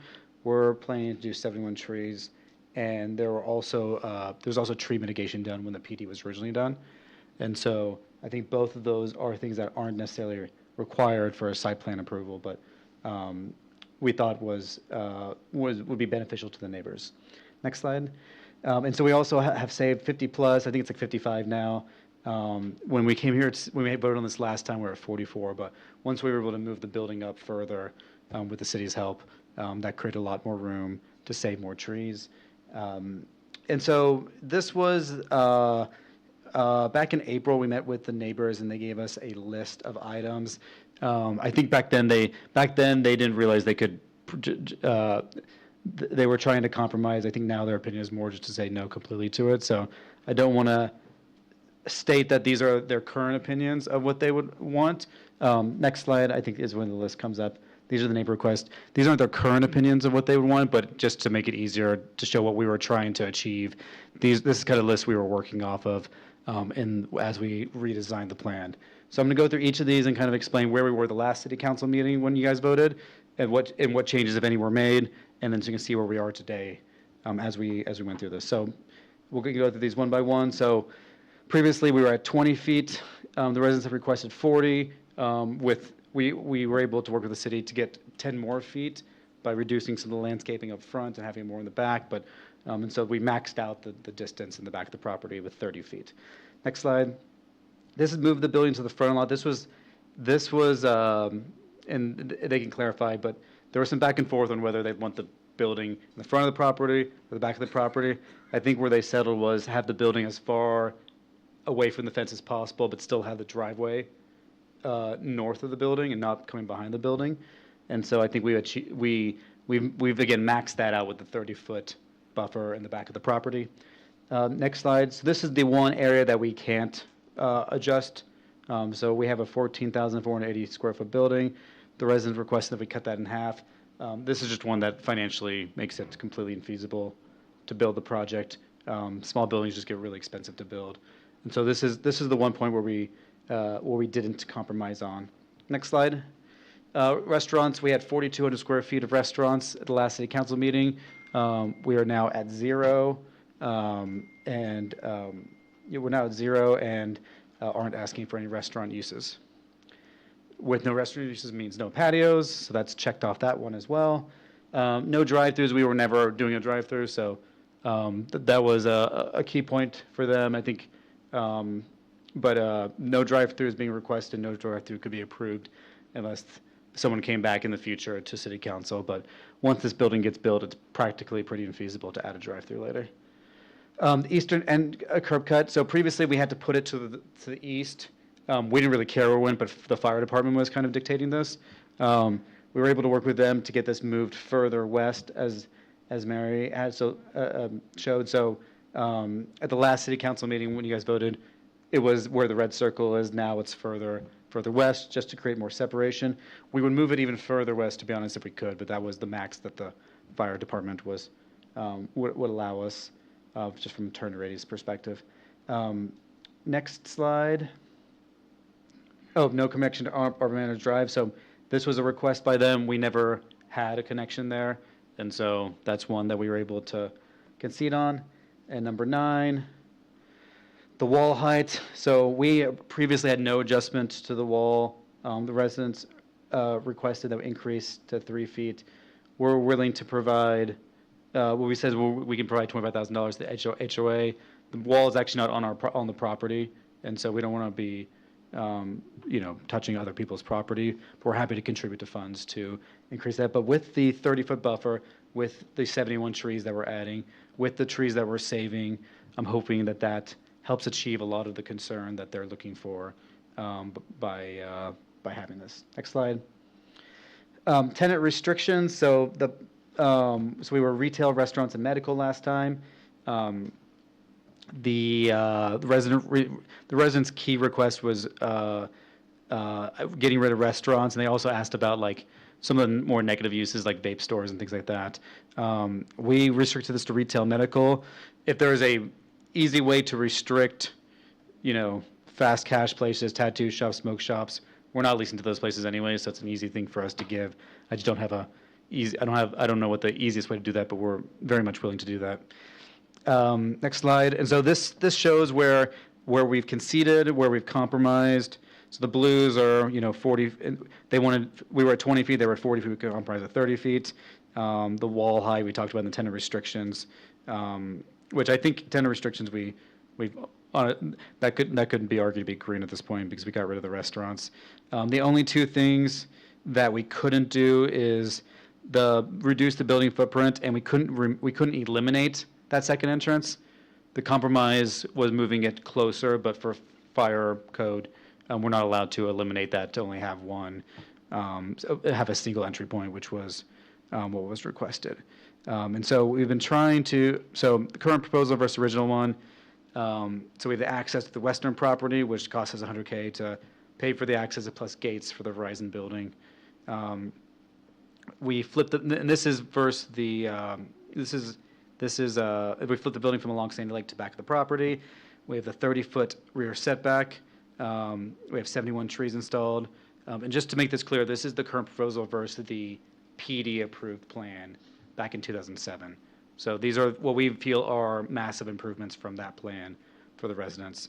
No Arbor Manor Drive connection, no drive-through, $25,000 to HOA for screening, and then the HVAC units will be screened. That was, at some point, that was asked to be done, and we actually, with the 30-foot buffer, will probably put the HVAC units on the ground behind the building, so then you won't be able to, then the wall will act as another buffer of sound, and you visually won't be able to see it.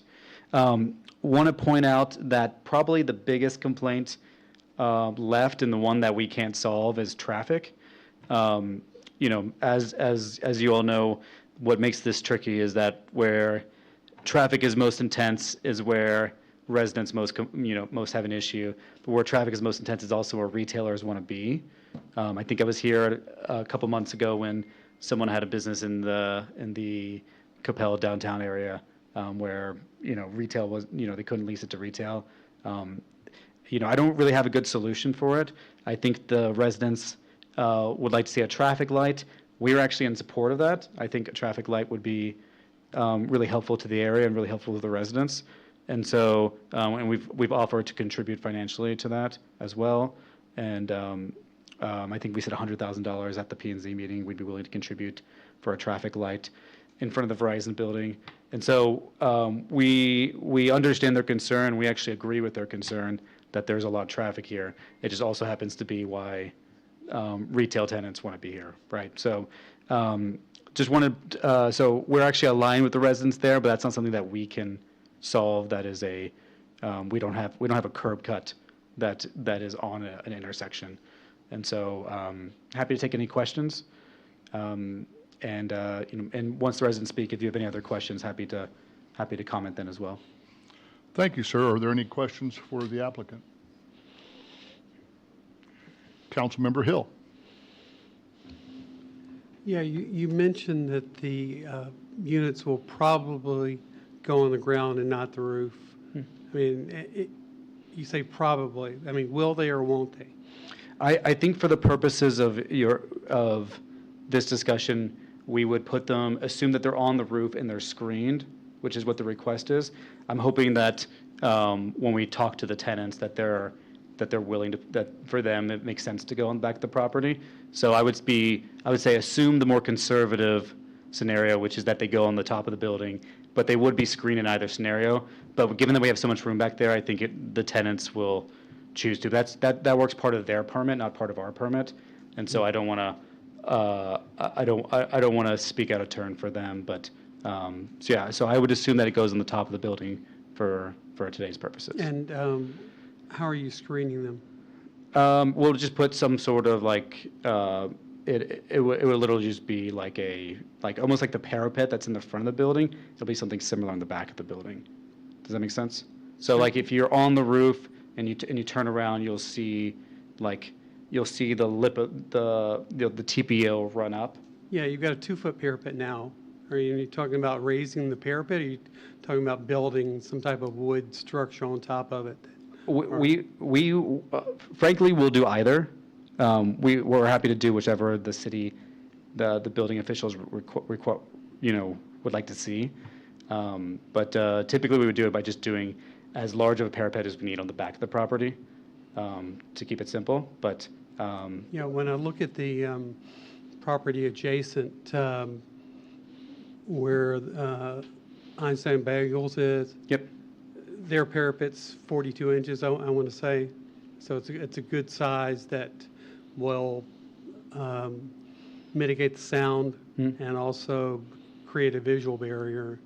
And I'm wondering if that's something that would be of consideration to you guys. That's similar to what we're envisioning. Okay. And 'Cause it's so low right now. I mean, if you start to get your mechanical equipment anywhere close to the edge, you're going to have to put up fall protection. Yeah. And you'll have an ugly railing on top of the parapet, and Yeah. so just trying to avoid ugly. I think that's fair. And again, we're happy to take the city's direction on what they view as screening. And my hope is that when it comes time to do that, we won't have to because we put the units on the ground anyways. Yeah. Yeah. I think the ground is a good solution. Thank you. Obviously. Thank you. Yes, sir. Okay, any other questions for the applicant? Seeing none, thank you, sir. We appreciate your presentation. Thank you. At this time, we'll entertain comments from individuals that have signed up for the public hearing. And I'll go ahead and just start at the top of the list. We have our initial first two speakers are appearing via remote means. So the first individual will be Aten Kulkarni. Can I ask a question? There is one who's supposed to be on Zoom. We don't see him on here. There was another Vishy Subramaniam. He's supposed to be on Zoom. Is he here? Yeah, I'm here. Thank you for taking the time to meet with us or listen to us. We don't see him, but we hear him. Okay. Take the PowerPoint down. Yeah, because usually it's on the side, right, Mary? He's not on this. Yeah. I have no control over that. As long as he's here, that's all. Oh, there he is. Okay. Okay. Thank you. I appreciate it. The internet connection is really bad, so I'm trying my best to talk. So I'll keep my. My speech comes later, so can I pass it on to Ram, who's going to be talking first? Well, we normally call them in the order that they've signed up. So Mr. Kulkarni would go first. Yeah. Okay, he's not here. Well, he's supposed to appear by Zoom. Yeah, he's not able to make it. Okay. Well, then, Mr. Subramaniam, you're up next. We'll go ahead and entertain your comments at this time. Yeah, my comments, can I refrain and wait till the second speaker is done? Because if he's not able to talk in the 5 minutes that's allocated to him, I would like to continue there. So we request for, the way it was signed up was different. In my email, I had requested to put me in the end, but we signed up like that. I'm traveling today. Unfortunately, I'm not able to be there. Okay. Well, since we've got you on a good connection and we can hear you and we can see your presentation, why don't we go ahead and just go forward, sir, in the order that the sign-up was provided?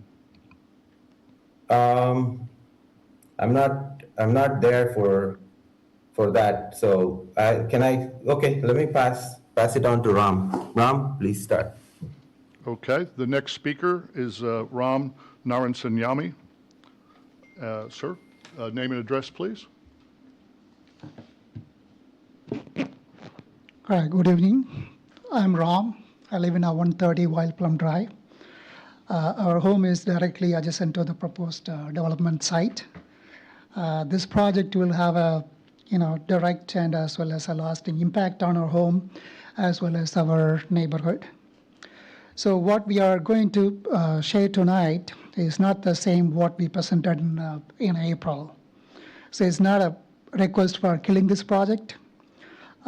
Today we have 6 speakers lined up to go through these slides, including myself, and I'll begin with the first few slides, setting the context, and then I will hand over to our neighbors who will be covering the remaining slides and details. Next slide, please. Okay, where do we stand? There are 4 things we want to focus tonight. The one is what is actually changed since April.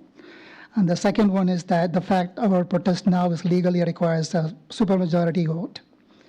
And then motion we are asking you to make. And then finally, how the rest of tonight presentation supports the request.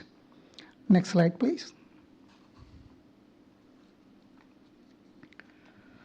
So let me start with what has been resolved. The city has now validated 20% protest calculation based on the 200 feet requirement. So that means any approval tonight requires a supermajority. Our stand to be heard is no longer in the question.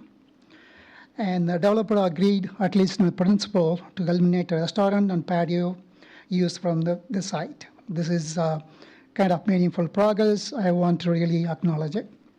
So here is what not changed and not being resolved.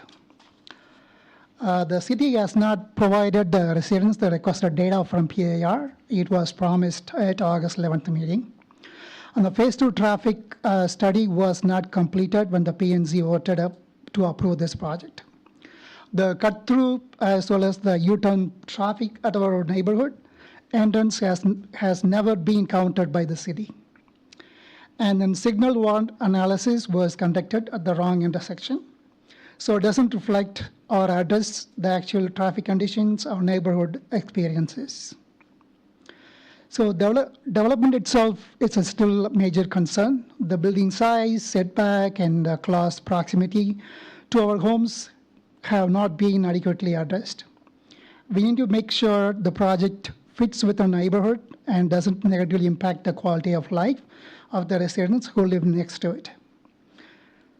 What we are asking tonight is not approve, not deny. Continue this item to a new date until we get all the complete information. And direct the city staff to complete the defensible traffic record. Return with the revised PAD reflecting the 6 conditions we laid out. Next slide, please. So the motion specifically asks the staff and the applicant to return over 4 things. The first one is complete the phase 2 traffic analysis with the multi-day counts and the future year projection. The signal warrant in the correct intersection. The independent peer review from the qualified traffic engineering firm. And the revised plan reflecting 6 conditions the neighborhood is putting forward tonight. Next slide, please. So these are the 6 specific conditions. I don't want to go through the individual. It's going to be, because of the time limit. So these 6 conditions are specific, reasonable, and actionable.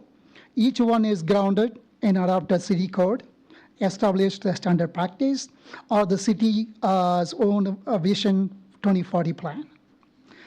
Our neighbor are going to take you through the traffic record and cut through data, and as well as the revised design in the next 15 minutes, starting with the city-owned traffic engineer actually found. So I will turn over to our next speaker, who is going to lead the traffic record. Thank you. Okay, our next speaker is signed up as Debashish Mukherjee. Please, sir, name and address. Hi, this is Debashish Mukherjee, 148 Amberwood Drive, Coppell, Texas, in the Urban Manners neighborhood. So I want to start off by saying that, my focus is on the traffic record, the scope of the Lee engineering study, what it actually found, where it falls short, and what the traffic record does not support, why the traffic record doesn't support the approval for the August 25th, which is today. Next slide, please. So what the study did was essentially, to take the, the study was supposed to take, was to be conducted on the Denton Tap as well as the Sandy Lake intersection.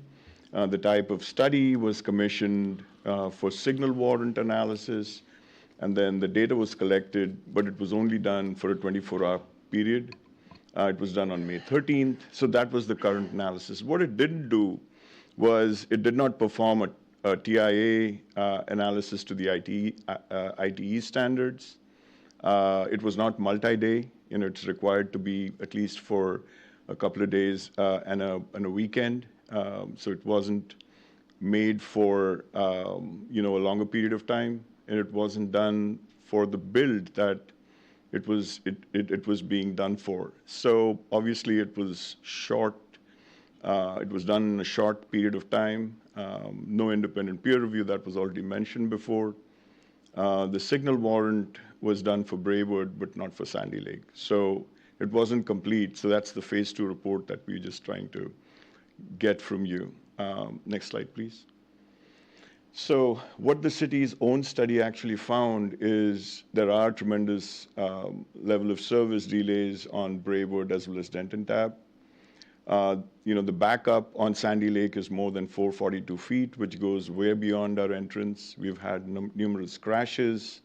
We've had problems with sight distance. We've had overall 53 crashes, in the 2020 to 2025 period. And there are no conditions that were put in place, on the P&Z approval in terms of, whether it was engineering, signage, all those things were done, but nothing for, the U-turn, the resolutions of queue. So, those were things that, we're raising in this presentation. Next slide, please. Where it falls short, I've already mentioned this, so just a one-day count, that's not enough. The cut-through scope was too narrow. We have a tremendous amount of bypass traffic that kind of comes into our neighborhood. That was not considered. No trip generation table was in place. The projected TIA threshold was not published. Phase 2 was not finalized. Level of service, was reframed as acceptable. Signal warrant stops too early. So we had a lot of shortcomings that we discovered, which we felt was falling short of the TIA practice. The next slide, please. Now, this is where we want to actually do the show and tell, and I would like for Vishy, if he can, to take my 5 minutes. I have a minute and a half left about, but if Vishy can step in here, he can take the 5 minutes and we can actually show the videos and the images in the next 2 or 3 slides, if that's acceptable. If you're concluded with your remarks, sir, then we can move on to him. Yes, thank you. Thank you. All right. The next person we'll call is Vishy Subramaniam. Thank Please, you. sir, name and address.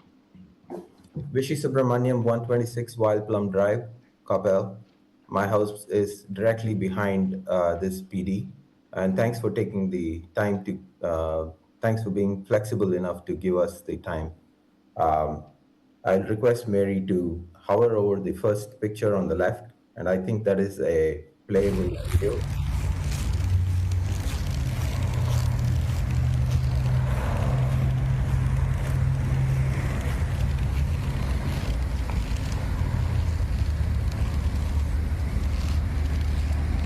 This is how our normal day is, coming in and out of our manor evenings or mornings, and the 44-second video will be done now.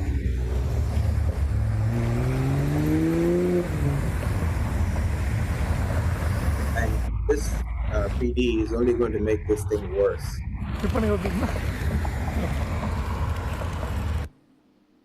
Yeah, the picture on the right-hand side shows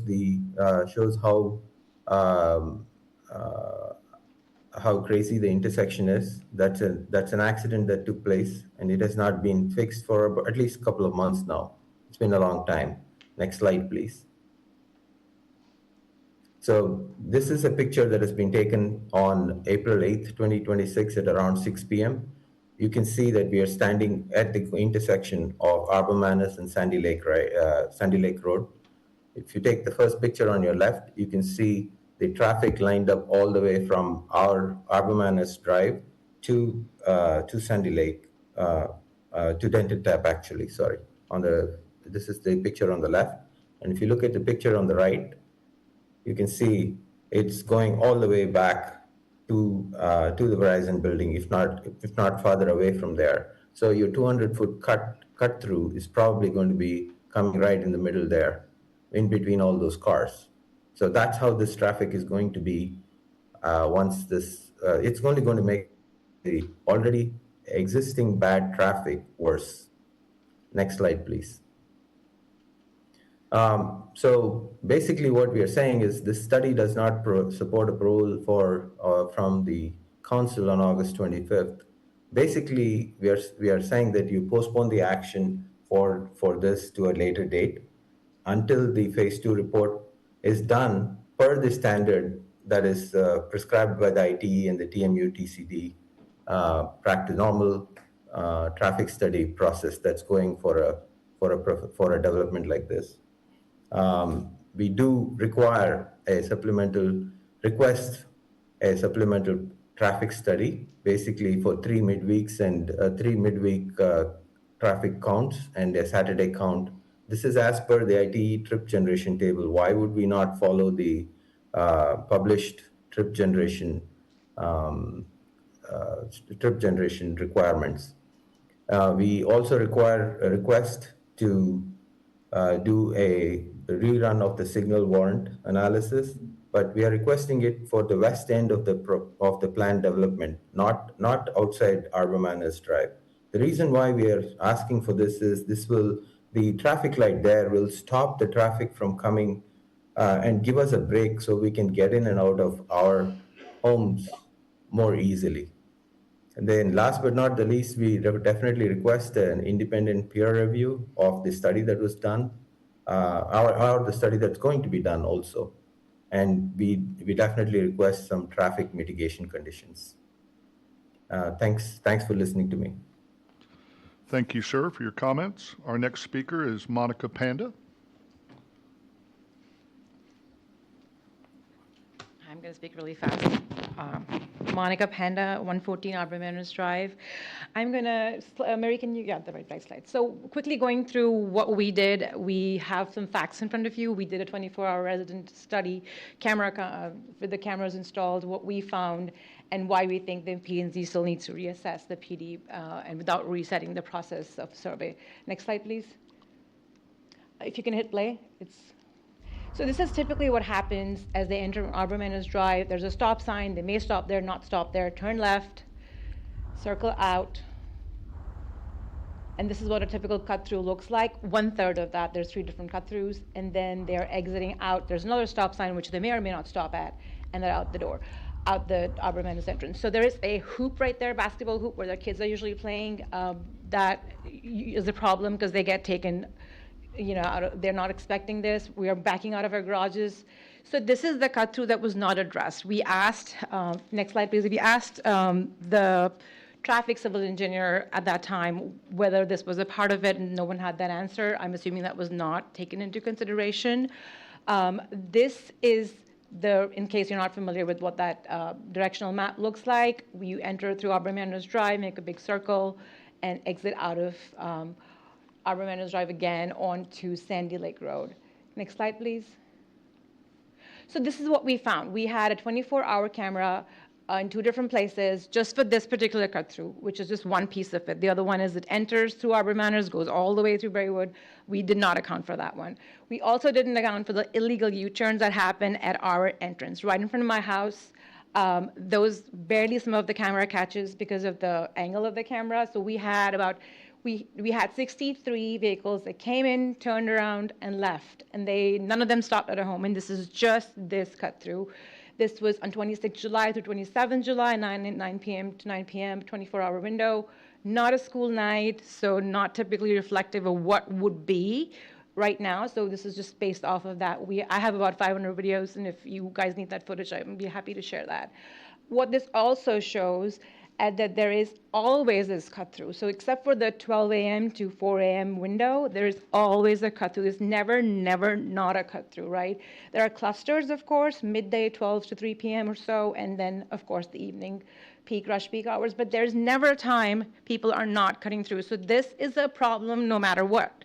Just because it's legal, there's a public streets, it's not safe. So quality of life and it's not safe. So we want to make sure that that gets addressed irrespective of this PD, right, what the builder said. So this is an issue. What are you going to do about it? We just can't look the other way and say, this is not something that we are going to address because the traffic study proves this. We are showing you evidence to things that are otherwise. Next slide, please. The reason then the neighbors are saying that the P&Z decision was not made, due diligence is my word. I think they did not do their due diligence because at that time, the traffic study wasn't complete. Our questions, these are P&Z questions, we're not allowed to ask any questions, on the timeline were very vague and not answered correctly. There were no firm dates given. It kept shifting under questioning. Didn't inspire a lot of confidence in us. Cut-through traffic was never defined. Like I said, there's 3 cut-through traffics, the U-turns, the cul-de-sac, and then the actual Braywood exit, which the city did not take into account. The crash data was filtered to fatalities only. So my response to that is really, so a crash is a crash is a crash. So it compromises the quality of life. So whether or not you're hurt, whether or not your car is banged up, it's traumatic. It compromises the quality of life. It's not safe. So in fact, in 2019, the Coppell Police Department did a study and said the Sandy Lake intersection and Denton Tap was the worst at that time. So I'm sure it's gotten worse since then. It hasn't gotten better. The signal they looked at was the wrong intersection. It was not the State Farm Verizon that we are referring to. So again, that was not taken into consideration. And finally, there's pictures that we showed of these traffic backups that you've also seen, different days were waved off and we were told it's a one-off. Not a one-off, we've proved it how, because we live here and we've showed you pictures. And again, we have footage that we can provide to you guys as evidence. So I would request that we've hired consultants, we've hired experts, and this is not just us speaking. We have done our due diligence, and we want you to do the same, and I hope you will do that, because I guess we're all on the same team. We still want Coppell to be progressive, to have a good quality of life, and to be a safe environment in a city. So that is the underlying request that we are making here. Thank you.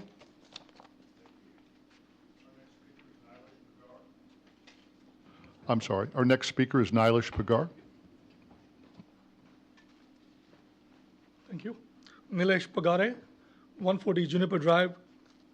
What we are here, so far you heard about traffic, right? And what we are talking about also, what I'm going to talk about is how the proposals so far city has received in the 21-year span of our P&Z commissioner who has been leading this commission.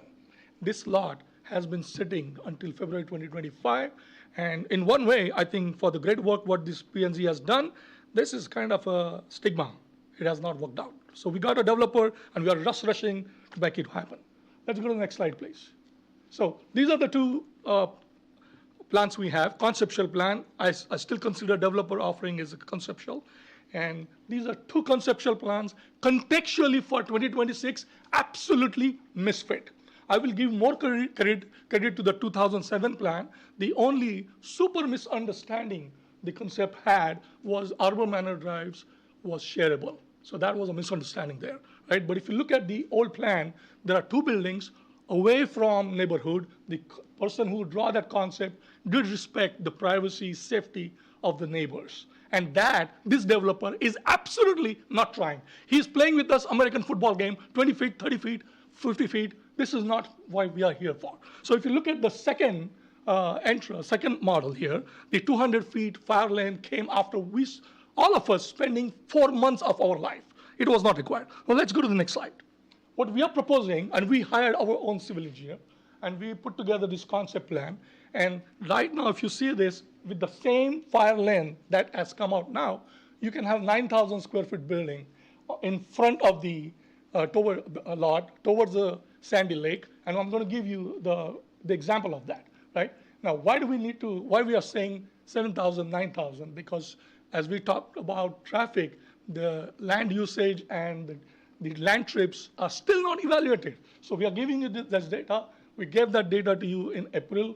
And if you look at it, and what we are asking is 40 feet of setback, green space in both sides of our property, behind our homeowners, and 40 feet next to Arbor Manor Drive. Okay, that also lines up with the Vision 2040, pillars 4 and 6. We are here in the city. We expect developer to respect our city's vision. So that has been completely dropped. So this 20 feet and 30 feet business, what developer is doing is absolutely nonsense. Let's go to the next slide, please. Now, if you look at this, this is coming from the data we presented you in April. I know that time we were not prepared. We gave you a printed copy, and it covers the land usage. If you look at the medical dental usage, 4,600 square foot of space is going to give you 169 daily trips. If you add shopping center, 211 space. So we are looking at around 400 daily trips. And none of that estimation the traffic study engineering team has done. P&Z did not even enforce, okay? So this is a problem. Let's go to the next please. Next slide, please. Now, if this is still not financially doable, if the developer is still cribbing, no, I'm spending money. Okay, you can build another 5,000 on the right side. That gives 14,000 square foot. The feasibility of this retail space going to the front is 100% possible, but this developer has not entertained because he is only after making every single inch use for the parking lot. And city and the P&Z especially has ignored that. So, and we are spending our time, our money, our passion, our effort to show you this is possible. Let's move forward. Now, this is an existing example, live example. The Biscuit Bar and Chipotle. We don't want restaurant. We want city enforced deed to restrict. This new PD will never get restaurants or any other thing, unlike what we are seeing the Little Caesar instead of nail salon. If you look at this, these two are existing examples. This is P&Z approved examples. How come P&Z's planning cannot question this to developer? This is such a shame. If we already have an existing solution, why 6 months of our time, your time, is wasted? This needs to 100% go back to P&Z. So what we are asking is, we are willing to come to the conclusion and come to the table to work with you, to work with developer. Building has to go to the front. Now I'll explain you why 40 feet. Let's go to the next slide, please. And oh, by the way, please go back. Please go back. If you look at the trash bin and there is a AC unit, Mr. Hill is on top of the building, right? Both of these issues will be addressed if the building is in the front. We don't have to deal with it. We don't care about Nilly's. We just want existing mature trees. Give us 40 feet, and our screen is enough. Then have the parking lot. Okay, go to the next slide, please. Now, if you look at this slide, please watch very closely. Okay, I want extra 1 minute, please. Okay, the top building is top picture is behind the McDonald's, and if you can see, it is 20 feet. No privacy from that wall, okay? And the bottom one is the lights behind the building, which is right next to the Monica's house. Do you want this 15,000 feet building next to our homes and having all those lights? So we request you to hold on from your decision making. We are willing to support this PD. Let's move the building to the front. Thank you. Thank you for your comment, sir. The next speaker is Nilesh Agarwal.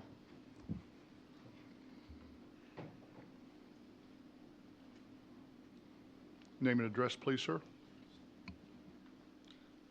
Good afternoon, good evening. Nilesh Agrawal, 117 Wild Plum Drive, Coppell, Texas. So what I will be sharing is the community feedback that we received from the surveys that came out. So mainly the surveys were sent to, or the surveys we put summary of is from the Arbor Manors community, the Shady Lane community, and then 2 more communities, and finally we got a response from the State Farm business as well. Next slide, please. Yes. So if you see the survey, I won't go into every single detail, but the main issue that came out from almost every single resident is increased traffic. So that is the number 1 top issue that came up. You will see, like Monica and everybody else discussed about the drive-through and the U-turn. So 113 Wild Plum Drive resident actually did report that a car that was in front of their house got hit by one of the cars that was doing a U-turn from the community. So it is an hazard as well when more traffic is coming through the community and taking a U-turn like it was shown. So few more responses came in terms of the deed restriction as it was discussed, to make sure that the restaurants, tobacco, vape, smoke, or liquor stores or any adult stores are not permitted. The second one is the pollution. So noise pollution, light pollution. Mr. Hill, you talked about the AC units coming down. So if the AC units are towards the back of the building, and if there is only a 30 feet difference between the house residents and the building, then we will start hearing the AC noises as well. I think 14,480 square feet will cause way more noise, light, as well as traffic pollution. So 9,000 square feet is a much reasonable give and take from the residents for the developer for this kind of a community as well, or development as well. If you go to the next slide. So this is from the Georgian Drive community as well as the Vinpage community. Again, same thing, noise, safety issues, traffic issues, and dumpster and other issues as well. So three main topics: traffic, pollution, and safety. Those were the three main things that came out. So thank you for your time. Thank you for your comments, sir. The final speaker that we have signed up is Shanti Subramaniam.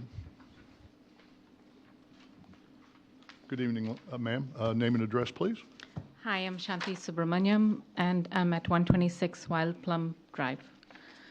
So today, you've heard from so many of our residents and community members, and given all of the information that you have, and the fact that we need more research done, more analysis, we're asking to delay your final decision and approval to first get all of those things done, and it helps all stakeholders to be more comfortable with the decision that's being made.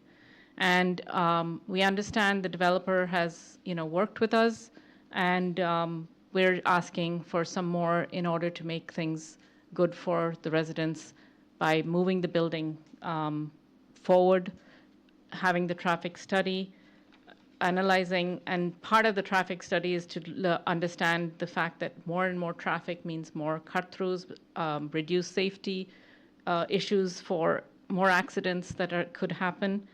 And I think the developer has also agreed with that. The reason that they want a development there is because it's going to bring, they already have a lot of traffic, and it's going to bring more traffic. So in the end, the traffic study and all of that is mainly because we want a traffic light. We want the building to the front. We want to see if we can reduce the building footprint. We want to make sure that we can enforce the use restrictions.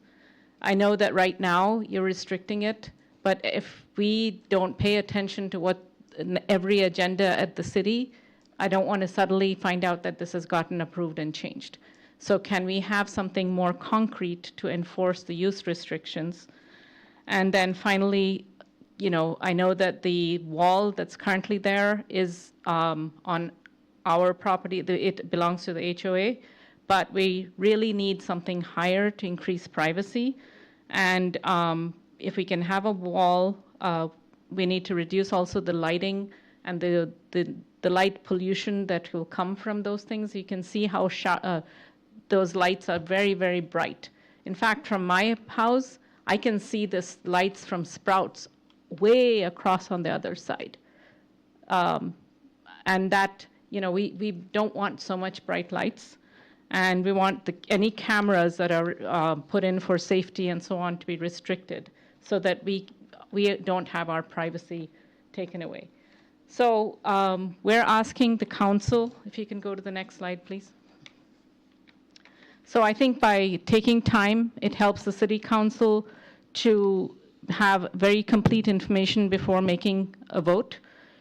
And as you can see, we have all of this other information on there, but I think the main thing is you will be more comfortable having all of the information for you to make the right decision. City staff gets more time to adjust, to run the required analysis, to do the signal warrant at the right place, not at Braywood when we are at Sandy Lake. We're asking for a peer review just to make sure that this information is thought through well, and somebody else in that industry is able to look at it and give some advice.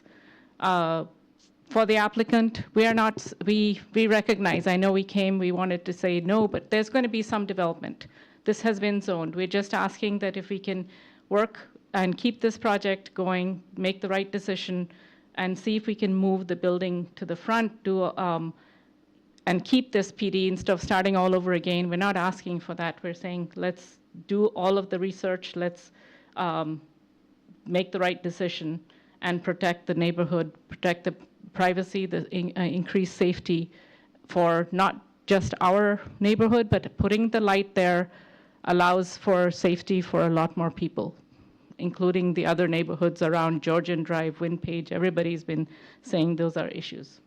And we believe that doing this analysis, putting the light, moving the building, all of this, and keeping more trees helps to achieve the vision of the city that we all love and want to be residing in.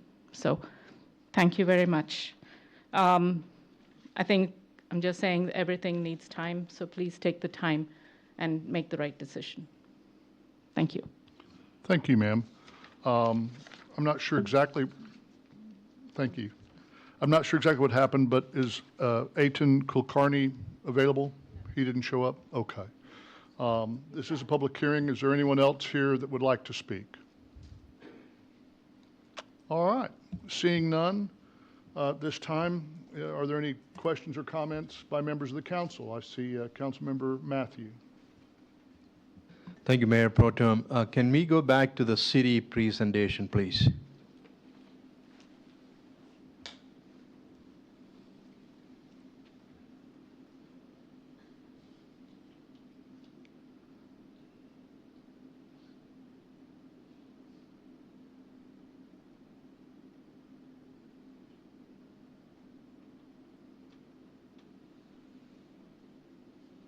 Where we have two buildings in a graph. Yeah, right here. I would like to ask the city attorney a question, please.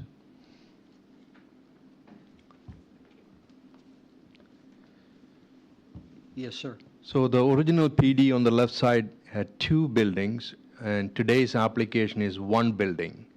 Is that a zoning change? No.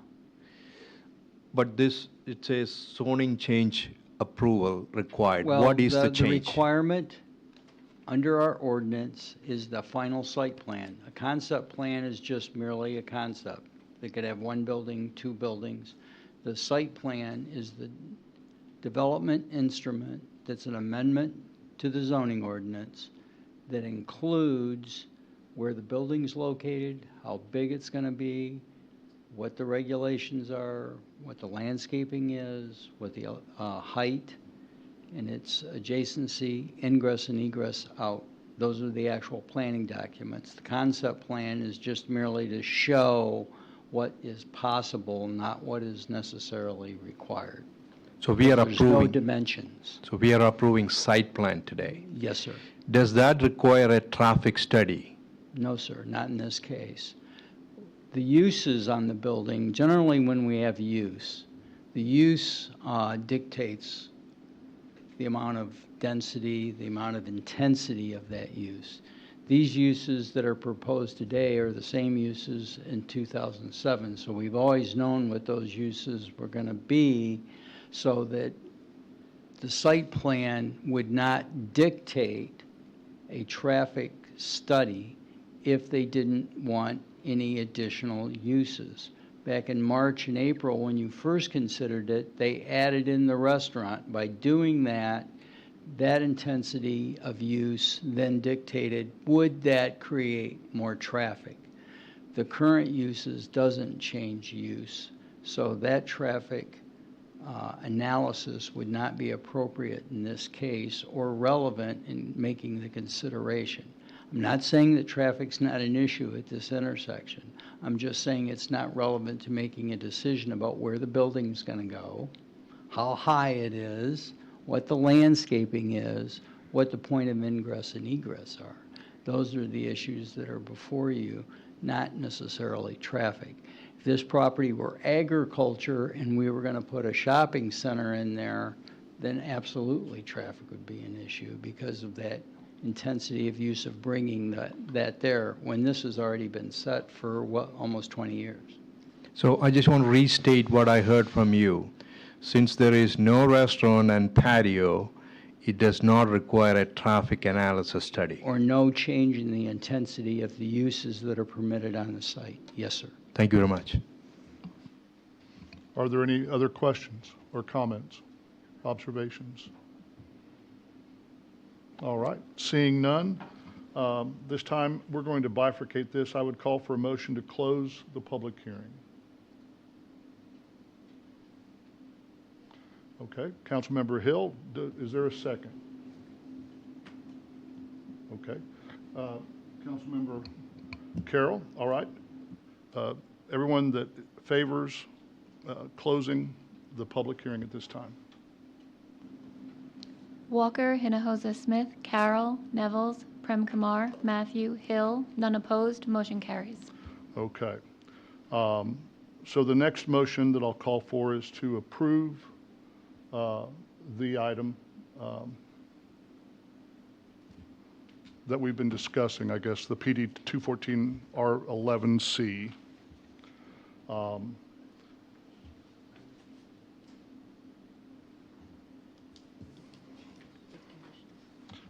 Yeah, so this time I'll call for a motion to approve item 8, having closed the public hearing, subject to staff conditions. Is there a movement?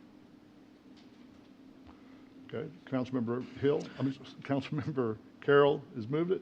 Councilmember Nevels seconds. Is there any discussion, any comments? Councilmember Prem Kumar. Thank you, Mayor Pro Tem. My comments are for the residents. I hear your concern, and I've taken this as seriously as if I was living in your neighborhood. And I hope you remember my comments from the last time when we voted on this issue. As I see it, the issue here is the landowner has rights that the city has to honor. Because, as the attorney just said, the land use has not changed. The applicant did not have to do a traffic study. In fact, from my understanding of what our city attorney said, the city did not have to do a traffic study either. When this was discussed, I want to go back to the April 28th City Council, where the applicant had a restaurant there. I heard the residents have expressed a lot of concern about the traffic, and out of an abundance of caution, the city went ahead and did this traffic study. And I understand that the study that they have done, the residents are not satisfied with, but keep in mind that it was not a responsibility of the applicant to do it, and as I see it, we can't deny the applicant's application based on the traffic study because we have factored this traffic for its intended use. And like I said, I empathize your concern with the traffic. I live about a quarter mile east on Sandy Lake from your neighborhood, and after Trader Joe's opened, during peak traffic, when I come out of my street and I can only make a right turn because there's a solid median, I sometimes have to wait 3 to 4 minutes for me to be able to merge on to Sandy Lake. It's frustrating for me, and I'm sure it's frustrating for you because you're living it every day. I agree with you that traffic is bad, but the question in front of me is the traffic severe enough that we or someone pays $2 million to the property owner and convert it into a green space? And if we do that, who pays for it? Do we expect the taxpayers to pay for it? And if we do that, are we setting a precedent for any other commercial land that is still undeveloped? Public safety is our council's #1 priority, and based on the traffic study, what we have heard is that as of now, there's not a huge public safety issue right now, but that can always change.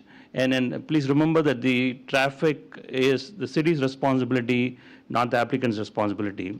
So in the future, and I'll request the staff to monitor this neighborhood closely And if there is a need in the future, I would ask the staff to come back and recommend and installing a signal there. So I just want to explain and say that I'm going to vote to approve this motion. I hear you, I understand your concern, but we are tied to following the law. Thank you.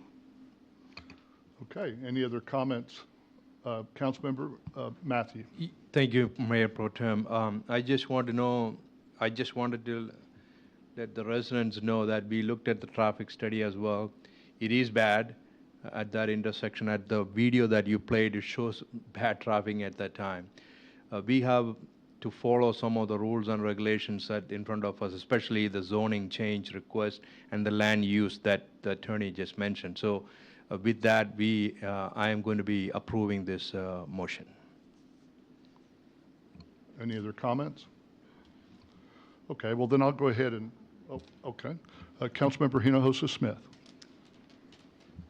I just want to say thank you. I know that this has taken up a lot of time, a lot of your time, a lot of your energy, a lot of emotion.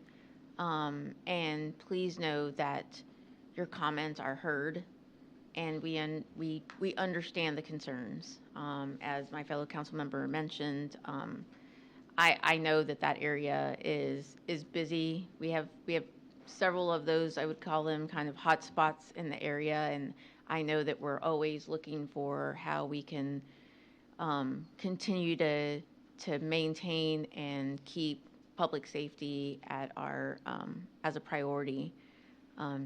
Again, kind of as my fellow council members mentioned as well, right? We also have to be mindful of what is in front of us and what we can and can't do from a standpoint of allowing the land use to move forward. So again, I just wanted to say that I do appreciate it. I know a lot of time has been put into it, and your comments have been heard. Okay, any other comments? All right, I just want to say a couple things. There was an article in the Rambler, and I'm not going to say who said it, it doesn't matter, but the statement was made that no one has taken even a minute to sit down with the homeowners and try to understand what's bothering them. But of course, all it took to get me to meet y'all was a single email from Monica. And it's because you're homeowners, you love your homes, you love your community, and I was happy to meet with you. And frankly, if we started all this over again tomorrow, I'd meet with you again. You were professional, you were kind, you were very gracious, and I thought it was a very constructive meeting. I think we met for about 2 hours. And I'm probably to blame for the conflation of the traffic issues with the land use issues, because when we came out of that meeting, one concern I heard loud and clear was traffic. And at the last meeting, you may even recall that I remarked that when I'm trying to get out from Milk Creamery, it's very difficult to cross Sandy Lake. So I get that. I mean, Denton Tap. So I understand that fully. I've personally experienced it. So I asked if we could conduct a traffic study. And, with respect to the Braywood location, it's not supported by the traffic engineer. I'm not a traffic engineer. That is a company that we use. They're highly competent, highly professional organization. And so I have to defer to their professional judgment with respect to those conclusions. And, if they had suggested a signal, then I would have supported that just at the same time. So, it's been a pleasure to meet you. I know it's been under very difficult circumstances, but I really appreciate your passion for our community and for your neighborhood and for your fellow neighbors. Y'all are a perfect example of what we hope to have in every neighborhood with respect to the support you've provided each other. So that would conclude what I'd like to say to all of you. Councilmember Nevels. Thank you, Mayor Pro Tem. I wanted to say thank you so much for coming here tonight and the several nights that you've been here. I can't imagine the time that you've put in to that, to preparing for tonight. I do want to just share my thoughts. My fellow council members have said, every email that you've sent, everything that I've read it. I have a good feeling that all of us have read it. I don't want to speak for everyone, but We take what our residents say very seriously. And I hope you understand the balance that we're trying to strike with the rights of you yourself as property owners and the rights of the landowner and developer as well. We're trying to find that balance. I just wanted to say that this is difficult. I am in your area and your neighborhood quite often based on where I work. And I understand a lot about what you guys deal with on a regular basis, and I am sympathetic to that. I do agree with my fellow council members that said that this isn't just when you walk out of the room, we forget everything that was said. I want to make sure that you guys know we will still monitor, we're still going to look, we're still going to see if future justifications are necessary moving forward, because we want our city to be safe. And I don't want you guys to think that if this is approved, that we're saying that we don't care about safety, because we do. We have a zoning issue, and we have those issues are separate from traffic issues, and we will look at them separately. So I just don't want you to believe that your concerns have fallen on deaf ears. I know that might sound like we're not listening right now in this situation, but I promise you, everyone here, we live in this community, we share very similar belief systems about why we live here, and the safety of our residents is paramount based on what we do and with our public safety policies and things like that. So I just don't want you guys to think that your concerns have fallen on deaf ears tonight. But just want to say thank you for your hard work. I will comment that I believe the developer has shown more flexibility about trying to find accommodations than any other developer in my 5 years on city council. So I know it may seem like, that the walls are still being put up. I really appreciate the efforts, because there's a lot of people that wouldn't go through the effort to try to make the accommodations that you've done. And again, I want to thank you for listening to residents. You're doing what we try to do, and listen and try to be as accommodating as possible. But at the end of the day, I understand that it's a deal. You got to make money. There's that economic component to it. So I at least appreciate you taking time to meet with the residents, listen, and try to make adjustments to try to make it as accommodating as possible. So thank you for everyone for your efforts and your hard work throughout this whole process. It is noted and appreciated. Okay, any other comments, or Councilmember Hill? Yeah, I just wanted to say to everyone in the adjacent neighborhood, we had that long discussion, and I heard what you said, and I understand your concerns. If we approve this zoning case, that doesn't mean that these existing traffic issues are forgotten and have gone away. I think as the development comes online, we start to see potentially maybe more issues, maybe not. We can look at those intersections at Braywood and right there at Verizon and see if there are some better solutions, because there just has to be. And I know our city staff has a great deal of talent and can, help us get through the issues that we're facing there. With the cut-throughs and the U-turns, maybe a light is warranted further down away from Braywood in the future, because that would definitely give some breathing space. But know that all your concerns haven't fallen on deaf ears. I appreciate the time I spent with you, and all the feedback that each and everyone gave me.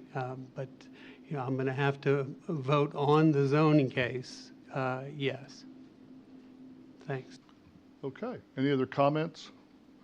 All right, at this time, I'll go ahead and call for a vote on item 8, subject to staff conditions, as the motion's been made. All those in favor? Walker, Hinojosa Smith, Carroll, Nevels, Prem Kumar, Matthew Hill, none opposed, motion carries. Okay, thank you, and thank you to everyone that participated.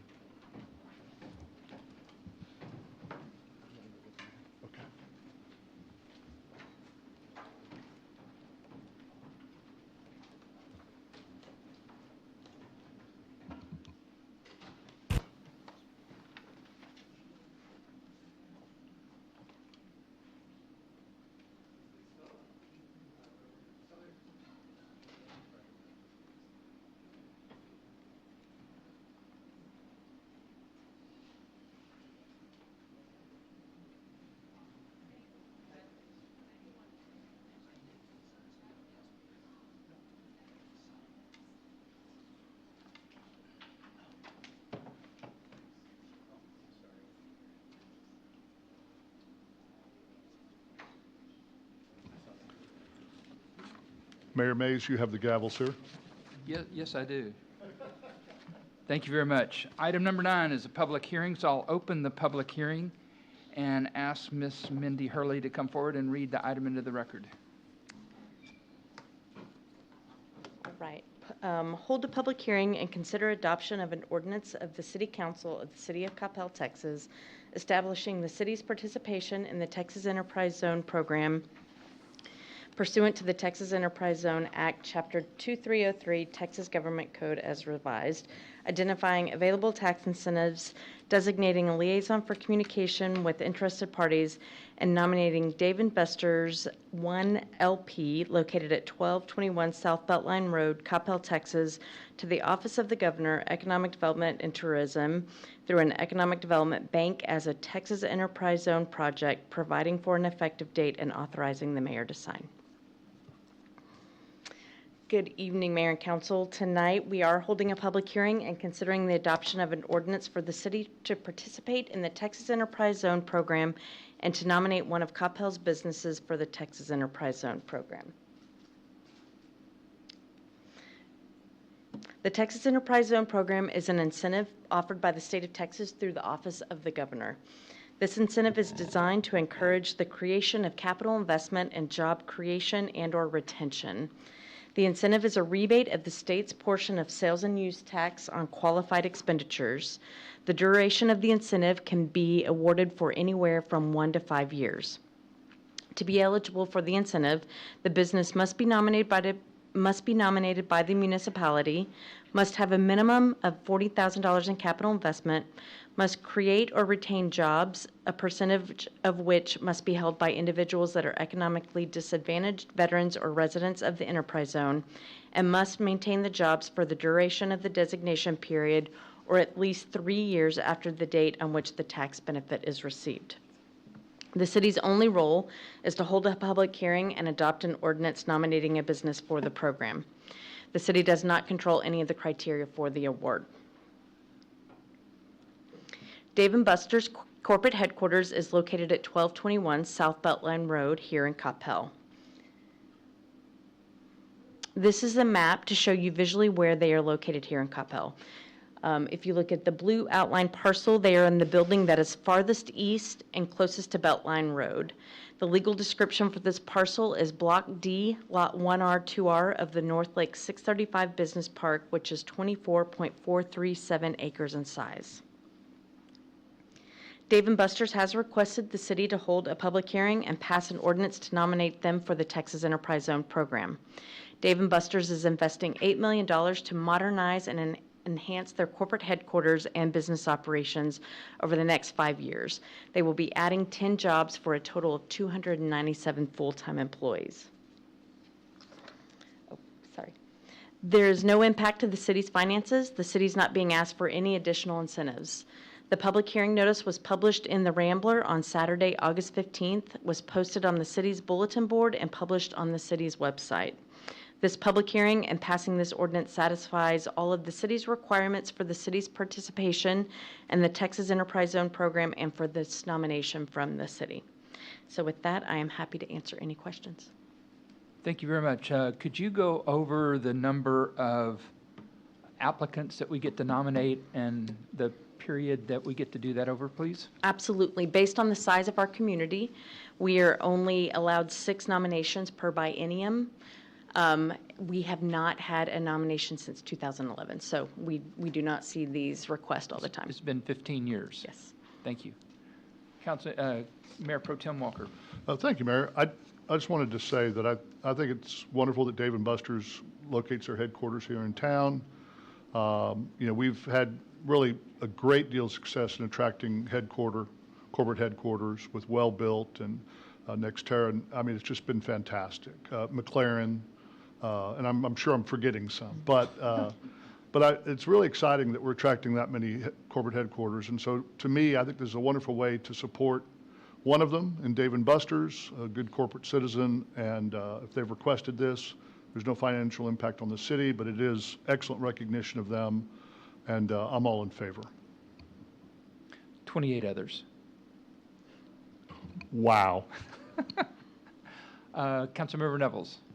Thank you, Mayor. Thank you so much for getting us up to speed on this. Obviously, most of us, I don't think we're on council the last time someone was nominated. So I really hope that more of our headquarters will take a look at this and choose to reinvest and use this as a tool to help fuel that reinvestment. So I'm hoping that by bringing this up, not only is it great for Dave & Buster's, I love the opportunity to support one of our local headquarter businesses, but I really hope that other people will see, what they're doing and take advantage of this program, and love to support them in the future. So thank you for bringing this forward to us, and thank you for representing Dave & Buster's, and just being able to have this be a positive thing for them. So definitely in support of this. Councilmember Prem Kumar.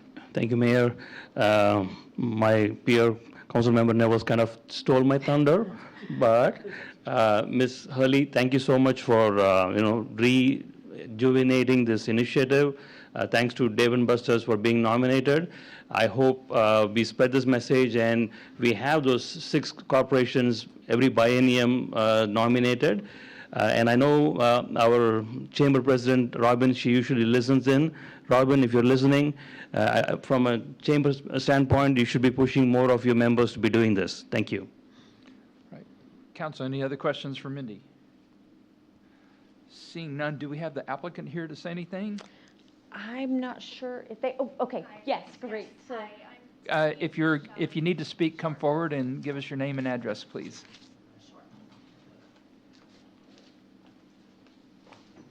I've just been chastised for catching you off guard, so I apologize. Oh, that's fine. Tiffany Michelli. I'm a vice president of tax for Dave & Buster's, and my residence address is 4540 Paint Rock Drive, Prosper, Texas, but my business address is 1221 South Beltline Road.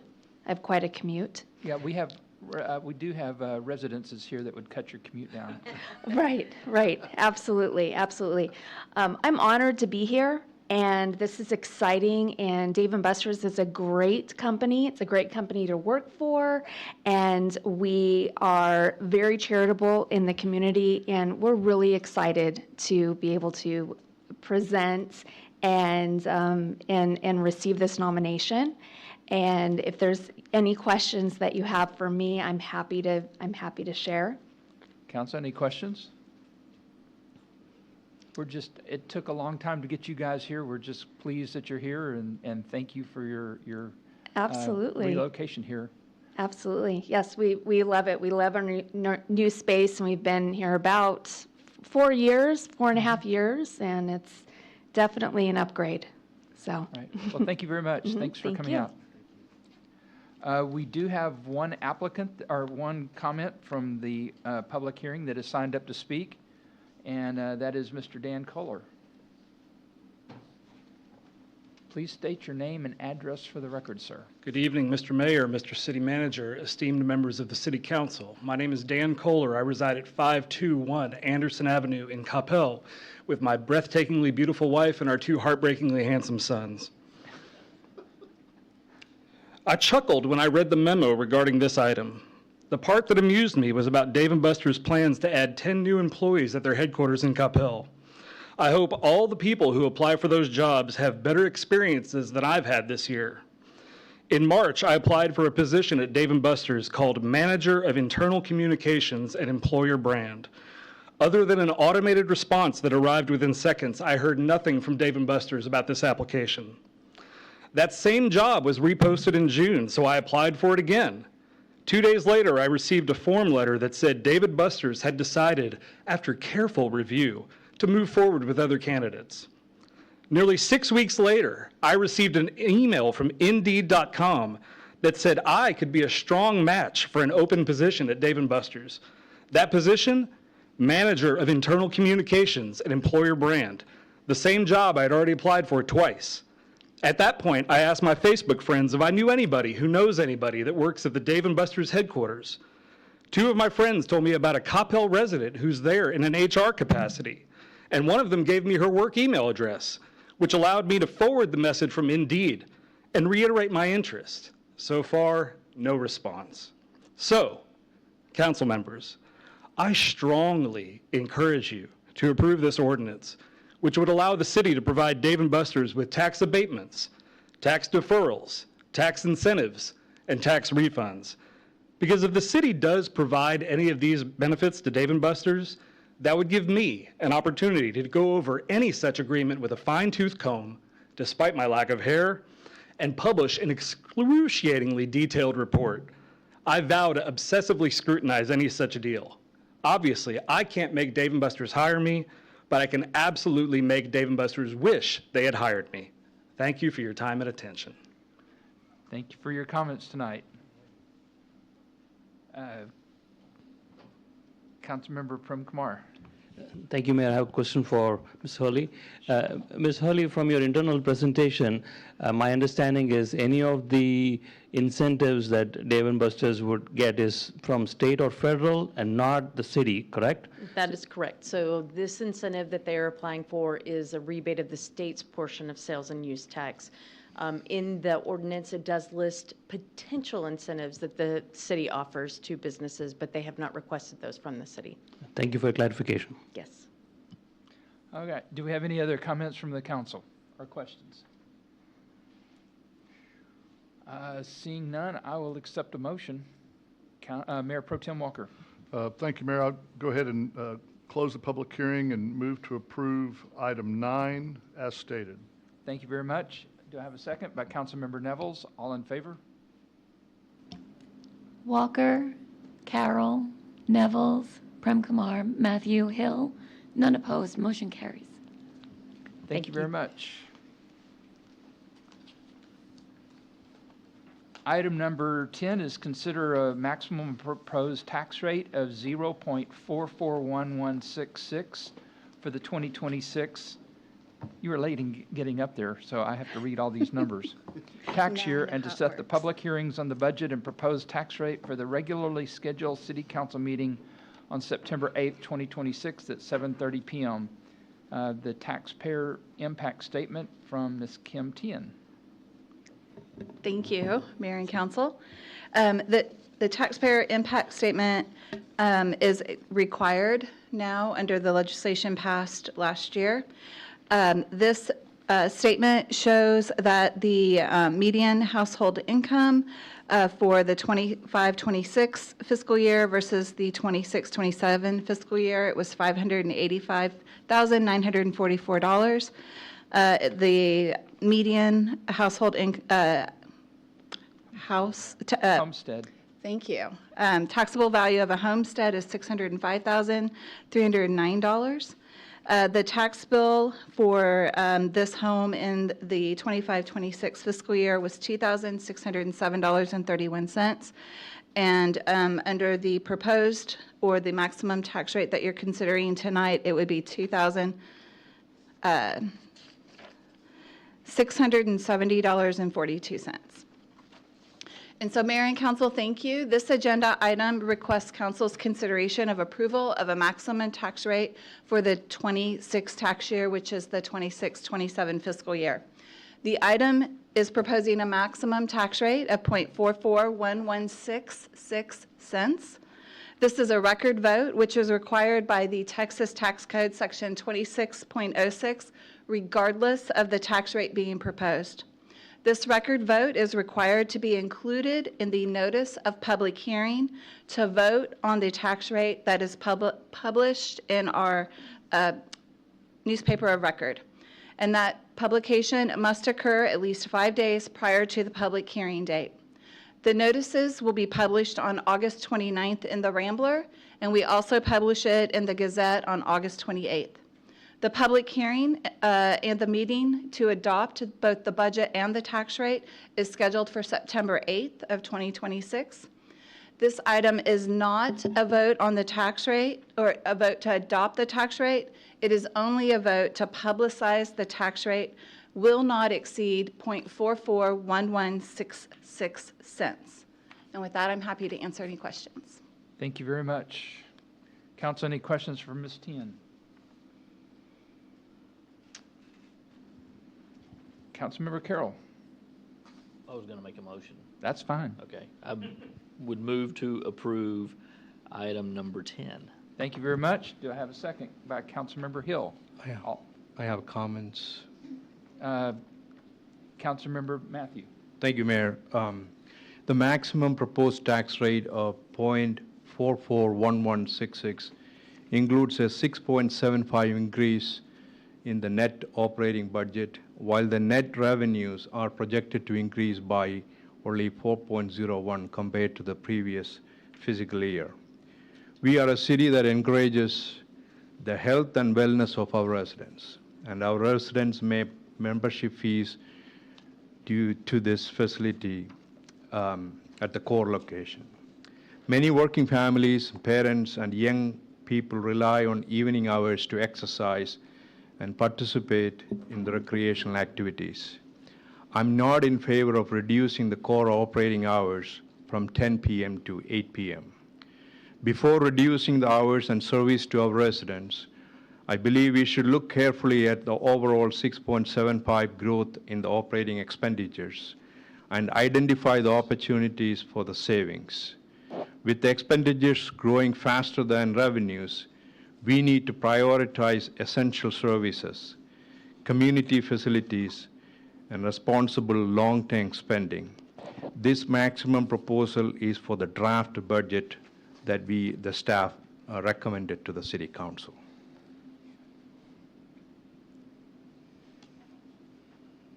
You understand that those comments will be appropriate on the September the 8th meeting? Yeah, thank you. All right. May I have that motion again, Councilmember Carroll? Of course, you may. I move to approve item number 10. All right, and seconded by Councilmember Hill. Do we have any other discussion? Seeing none, all in favor? Walker, Carroll, Nevels, Prem Kumar, Hill. Opposed? Matthew? Motion carries. Thank you. Thank you. Item number 11 is consider approving authorization to submit proposed legislation to the 90th Texas State Regular Legislative Session for creation of a special district for a portion of the Old Town District and adjacent commercial and industrial zoned areas for entertainment and economic development, providing for the creation of the district, providing for the creation of a board of directors and governance, providing for powers and duties, providing for annexation or disannexation to the district, providing for no additional taxes or assessments, providing for dissolution, authorizing the city manager or designee to coordinate with the city's legislative representative in the Texas House and Senate to assist and support the passage and adoption. Ms. Willis, you want to explain what I just read? Yes, I will. So, good evening, Mayor and Council. Tonight I am bringing back the proposed special district legislation for Old Town. This is the next decision point in a process we've been working through together since February. Tonight's action is to consider authorizing submission of proposed legislation for the consideration during the 90th Texas legislative session that will begin in January. Before I get to that action, I want to briefly bring together where we have been, what Council's direction has produced, and how that direction is reflected in the proposed legislation. Old Town is already a beloved source of entertainment and community within the city of Coppell. It is where we host many of our special events. It's home to the Farmers Market, the Arts Center, and the Senior and Community Center. We have local restaurants and small businesses. We have our only interactive fountain, a playground, and a public gathering space. We're not starting with the place that needs to be created. Old Town already has an identity, and our community already uses and enjoys it. At the same time, both the community and council have recognized the opportunity and expressed a desire for Old Town to continue growing and evolving. We have heard that consistently through community input over several years. The special district legislation is a tool that could help Old Town enter the next phase of growth and development while responding to the community input we have received about what people would like to see in this area.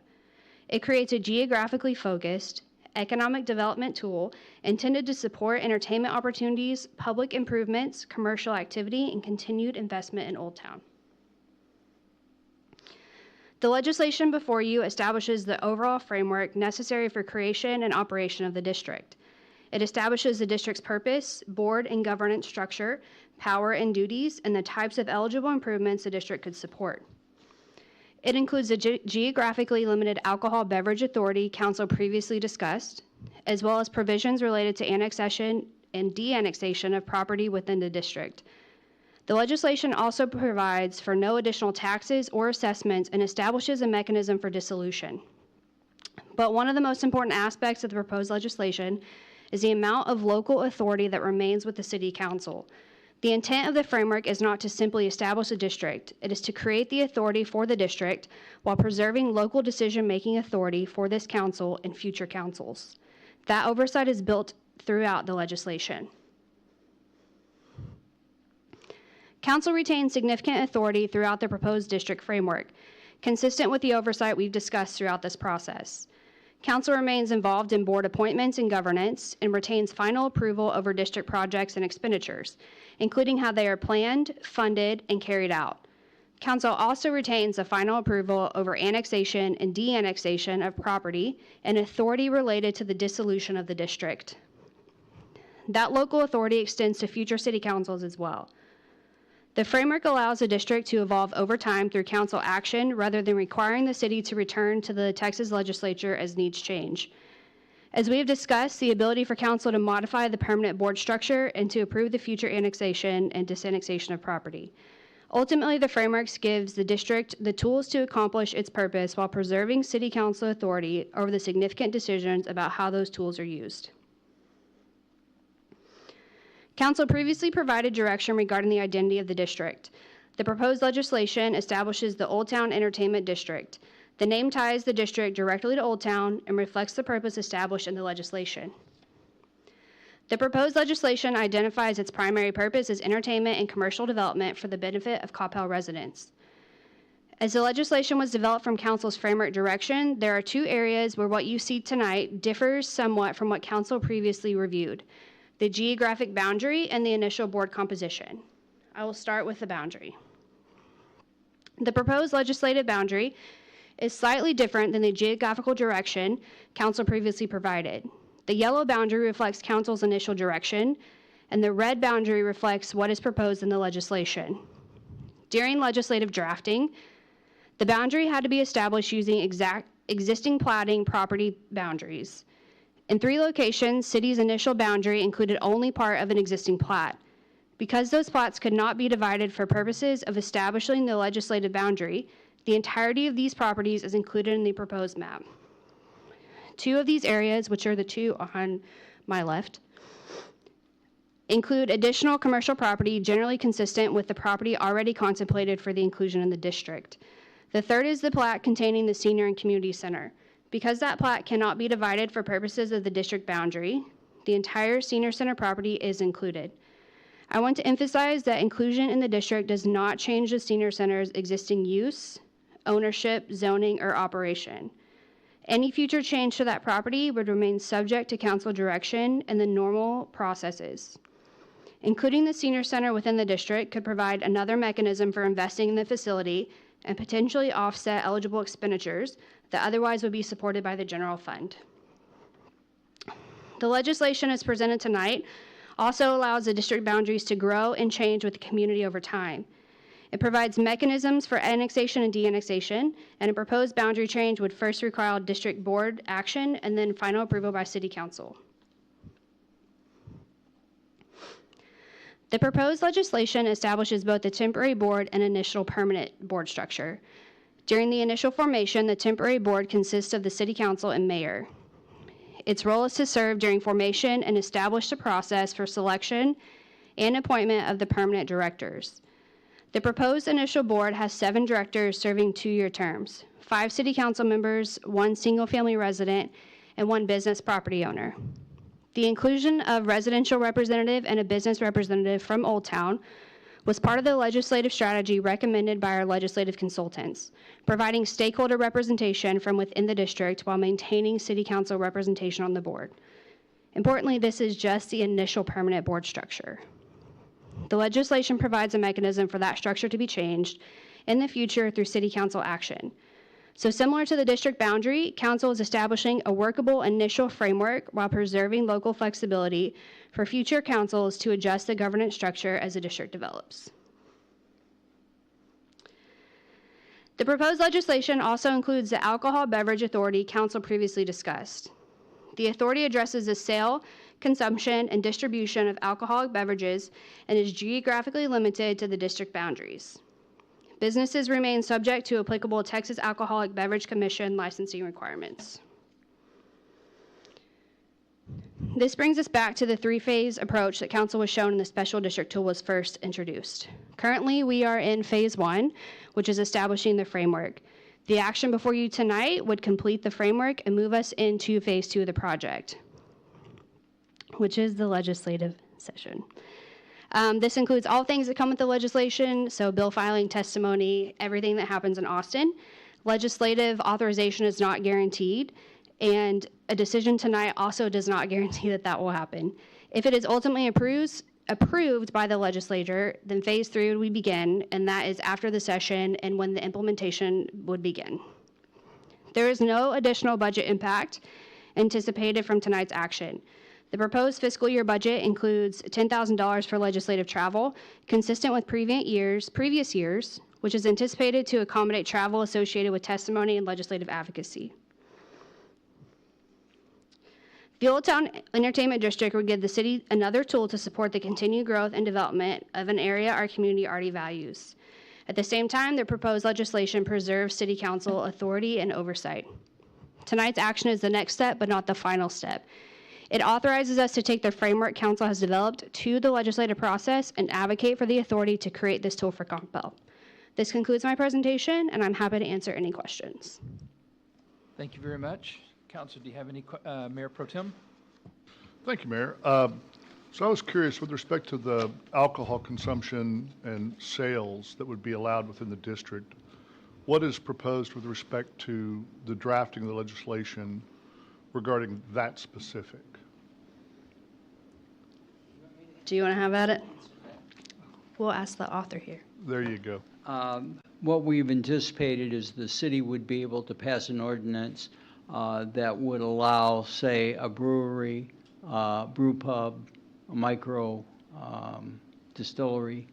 Right now, we would have to have an election to hold that under this legislation that I've proposed, that the council would, by ordinance, allow those uses within the district, and then whoever the owner or tenant that would occupy a place in the district itself would have to get the right and correct license from the state and otherwise qualify. So it would give us basically local legislative authority to allow those uses. There had been some prior discussion about the ability to carry an open container within the district. Is that going to be allowed by the legislation as proposed? It would allow you as the council to make that distinction and choice and restriction. Okay, and that, thanks, Bob. That's really what I'm trying to get down to. So with respect to the actual legislation that we intend to propose be passed, how broad is the grant of, or the allowance for alcohol sales? What type of alcohol sales? How is that going to be written? Because, you know, the devil's always in the details when it comes to writing the law. So what we've done is we would have the sale, distribution would be the type of business that's allowed to have alcohol would be a local decision. Its distribution into the city would be a local decision. And then the actual consumption of the alcohol, if it was outside the business, open carry. It sounds Open bad. container. Open container issues would all be locally controlled, but the licensing would remain in Austin as far as the things you need to do to get the license. So what we've done is try to draft the legislation as if we had an election to allow a brew pub or a micro distillery, which right now are not permitted. But if the law's passed as worded, would we already have allowed a wine bar or a brew pub or a micro distillery, or would that still have to come to council? It'd still have to come to council. Okay, so, and there's no concern that by having a broader swath that references just the sale and distribution and service of alcohol, that would enable any kind of, like a full bar that's less than a... Not without your legislative approval. Okay, so we would have to meet, and then would we be amending, would we be enacting an ordinance within the context of this law, or would we be amending the law? We would be actually, we'd have our own little alcoholic beverage code that would be... For the district? For the district, to allow a brewery, to allow a micro distillery, a wine bar, or a beer garden. Okay, I have some comments, but I can wait till others have asked their question. Thank you. Councilmember Prem Kumar. Thank you, Mayor. Callie, earlier you mentioned this $10,000 TNI budget. That is something we would have spent for any legislative year because staff and mayor and council, we regularly go to Austin to lobby for everything that we want. That's got nothing to do with this particular legislation, right? I mean, we are trying to achieve this within that $10,000 budget. Correct. Thank you. Any other questions for Callie? Councilmember Matthew. Thank you, Mayor. Do we have a sponsor for this legislation? So the next steps after tonight would be to send this to our legislative consultants, and they are working with our representatives and senators, or senator singular. Currently, our representative is up for election this year, so while it is Cassandra Garcia Hernandez right now, that potentially could change, but she is still working with that office and as well as Senator Parker, so they would be our sponsors. You mentioned we have a consultant, so there will be a fee for the consultant. So yes, we do have two legislative consultants that we have used frequently. So we use them before this, and we use them for all of our legislative affairs at the state. Okay, thank you. Councilmember Prem Kumar. Thank you, Mayor. Just as a follow-up to what Councilmember Matthews said, these consultants are covered under the umbrella of all the other initiatives that we use. So it's not like we are going to pay them incremental for this particular legislation. Correct. This is included. You met one a couple council meetings ago, Jennifer. Yeah. Thank you. Any other questions? Seeing none, I will accept a motion. Councilmember Nevels. Thank you, Mayor. I move to approve agenda item 11 as presented. Thank you. Do I have a second? Councilmember Hinojosa Smith.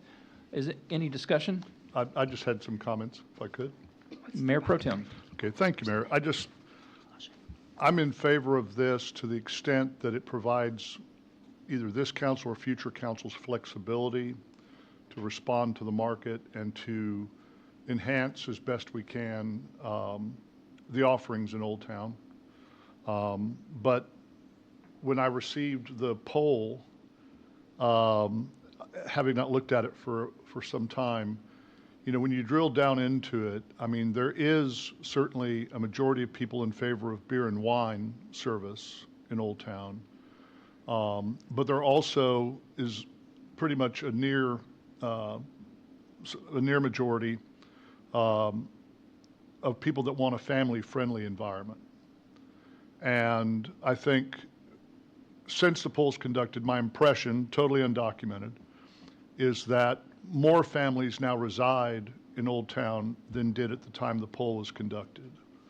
So I want to be very careful that we preserve a family-friendly environment in Old Town, and that this not lead to the open carry of beverages or anything that would lead someone to conclude maybe they shouldn't have their kids out in that environment.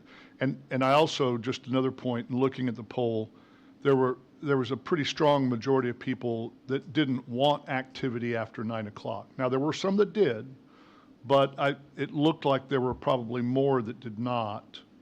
And Virginia Larson wrote in not too long ago really complaining about the prospect that that could happen. So I'm in favor of this to the extent that it creates the foundation that this council or future councils can build upon to enhance the offerings in Old Town. And we'll be voting for it tonight, but I am not in favor of, a pure bar down there or open carry of liquor down there or anything that our community, as it exists at the time that decision is made, whether it's next year or 5 years from now, feels is not consistent with a family-friendly environment. Thank you. Any other comments from council? Seeing none, all in favor? Walker, Hinojosa, Smith, Carroll, Nevels, Prem Kumar, Matthew, Hill, none opposed, motion carries. Thank you very much. I know you've been doing a lot of work on this. Yes, and there is more to come, so stay tuned. All right, item number 12 is the city manager reports with project updates, future agendas, and direction from work session. Mr. Land. Mayor and council, just a few updates. Bullock and Howell, the work is complete. The project is being closed out. Still some small things to be taken care of. Royal Lane reconstruction, storm drain has been installed and the contractor is starting to work on the subgrade preparations. The Justice Center remodel, the contractor is working on punch list items for the interior remodel and is working on finishing the addition. Fire Station 3, the slab has been poured and work on the storm shelter and erecting steel is coming up. Arbor Brook Channel, the sanitary sewer line is complete and the contractor is installing the storm drain.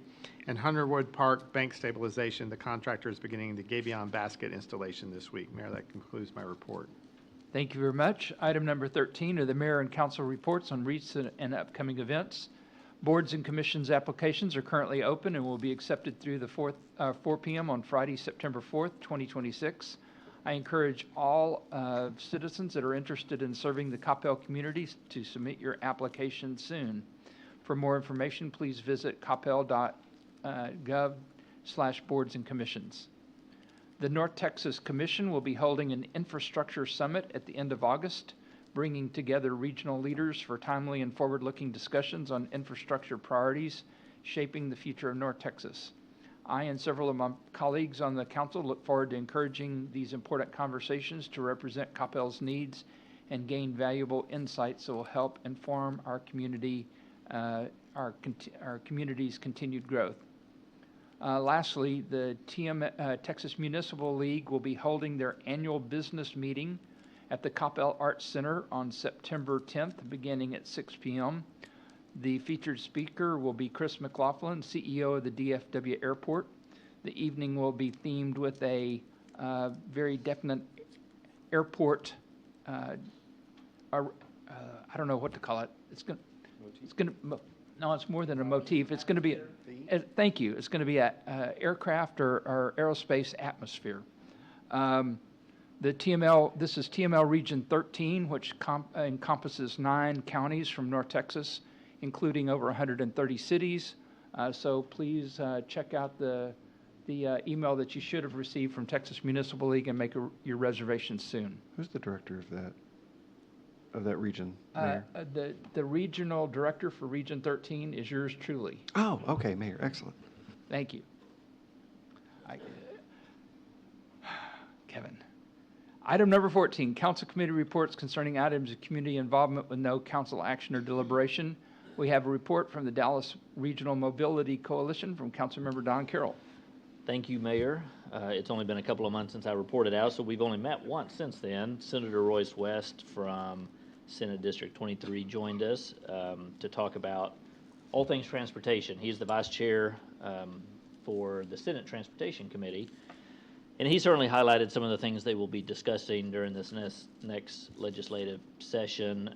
Emerging technologies certainly continue to evolve, and how the state responds to those is certainly going to be important. He did point out that 5 out of the 9 committee members are actually from North Texas, so we're hoping that actually is to our benefit.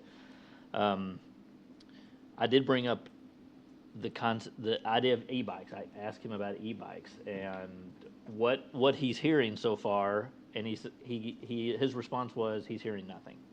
So I think by the fact that I brought it up, though, I think it is now on his staff's radar. In fact, I noticed in his communication email a few days later, it was highlighted that e-bikes are going to be discussed and everything. So, and I told him, I said, I think this may be more of a municipal issue, but we need the tools to address this issue, and we're a little bit hamstrung from the state level to address this issue. So hopefully between Tan and Royce, we will be able to make some headway on that. We continue to certainly continue to have a lot of growth in this area, and that certainly has hurt the congestion. You will hear things at times such as there are not farm-to-market roads. There's not money for farm-to-market roads in this area, and a lot of that has to do with there are so many large projects for the North Texas area, they crowd out a lot of the smaller projects.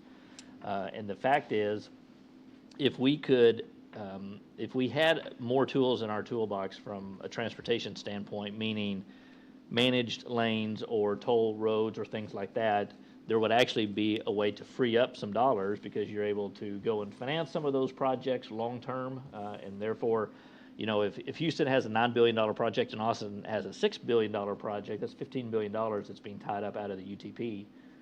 Well, if you were able to finance that, you wouldn't have to spend $15 billion. You would finance a lot of it. You would only spend part of that, and you could free up money for other projects. But at the moment, we are being restricted a little bit on what tools we have to develop in the growing area. So as we go into the next legislative session, there's going to be a lot of emphasis on certainly local control, continuing to figure out what we need for our region and giving us the tools to actually address that. There's always little things like, the sales tax on automobiles. You would think that all goes toward transportation, but it does not. A big chunk of it goes to the general fund. And so diverting funds like that are specific to transportation, they should be used for transportation, but that's not the way it always works coming out of Austin. So that's sort of my report for this month. Thank you very much, and good job on we'll see if influencing Senator West. It got in the email at least. Hey, so we got a little progress. That's a plus. Item number 15 are public service announcements concerning items of community interest with no council action or deliberation permitted. Do we have any public service announcements? Seeing none, there was no action from the executive session. We are going to defer our one work session item to a future council meeting, as there was no urgency on that. So with that being said, there being no further business before this council, we are adjourned at 9:48.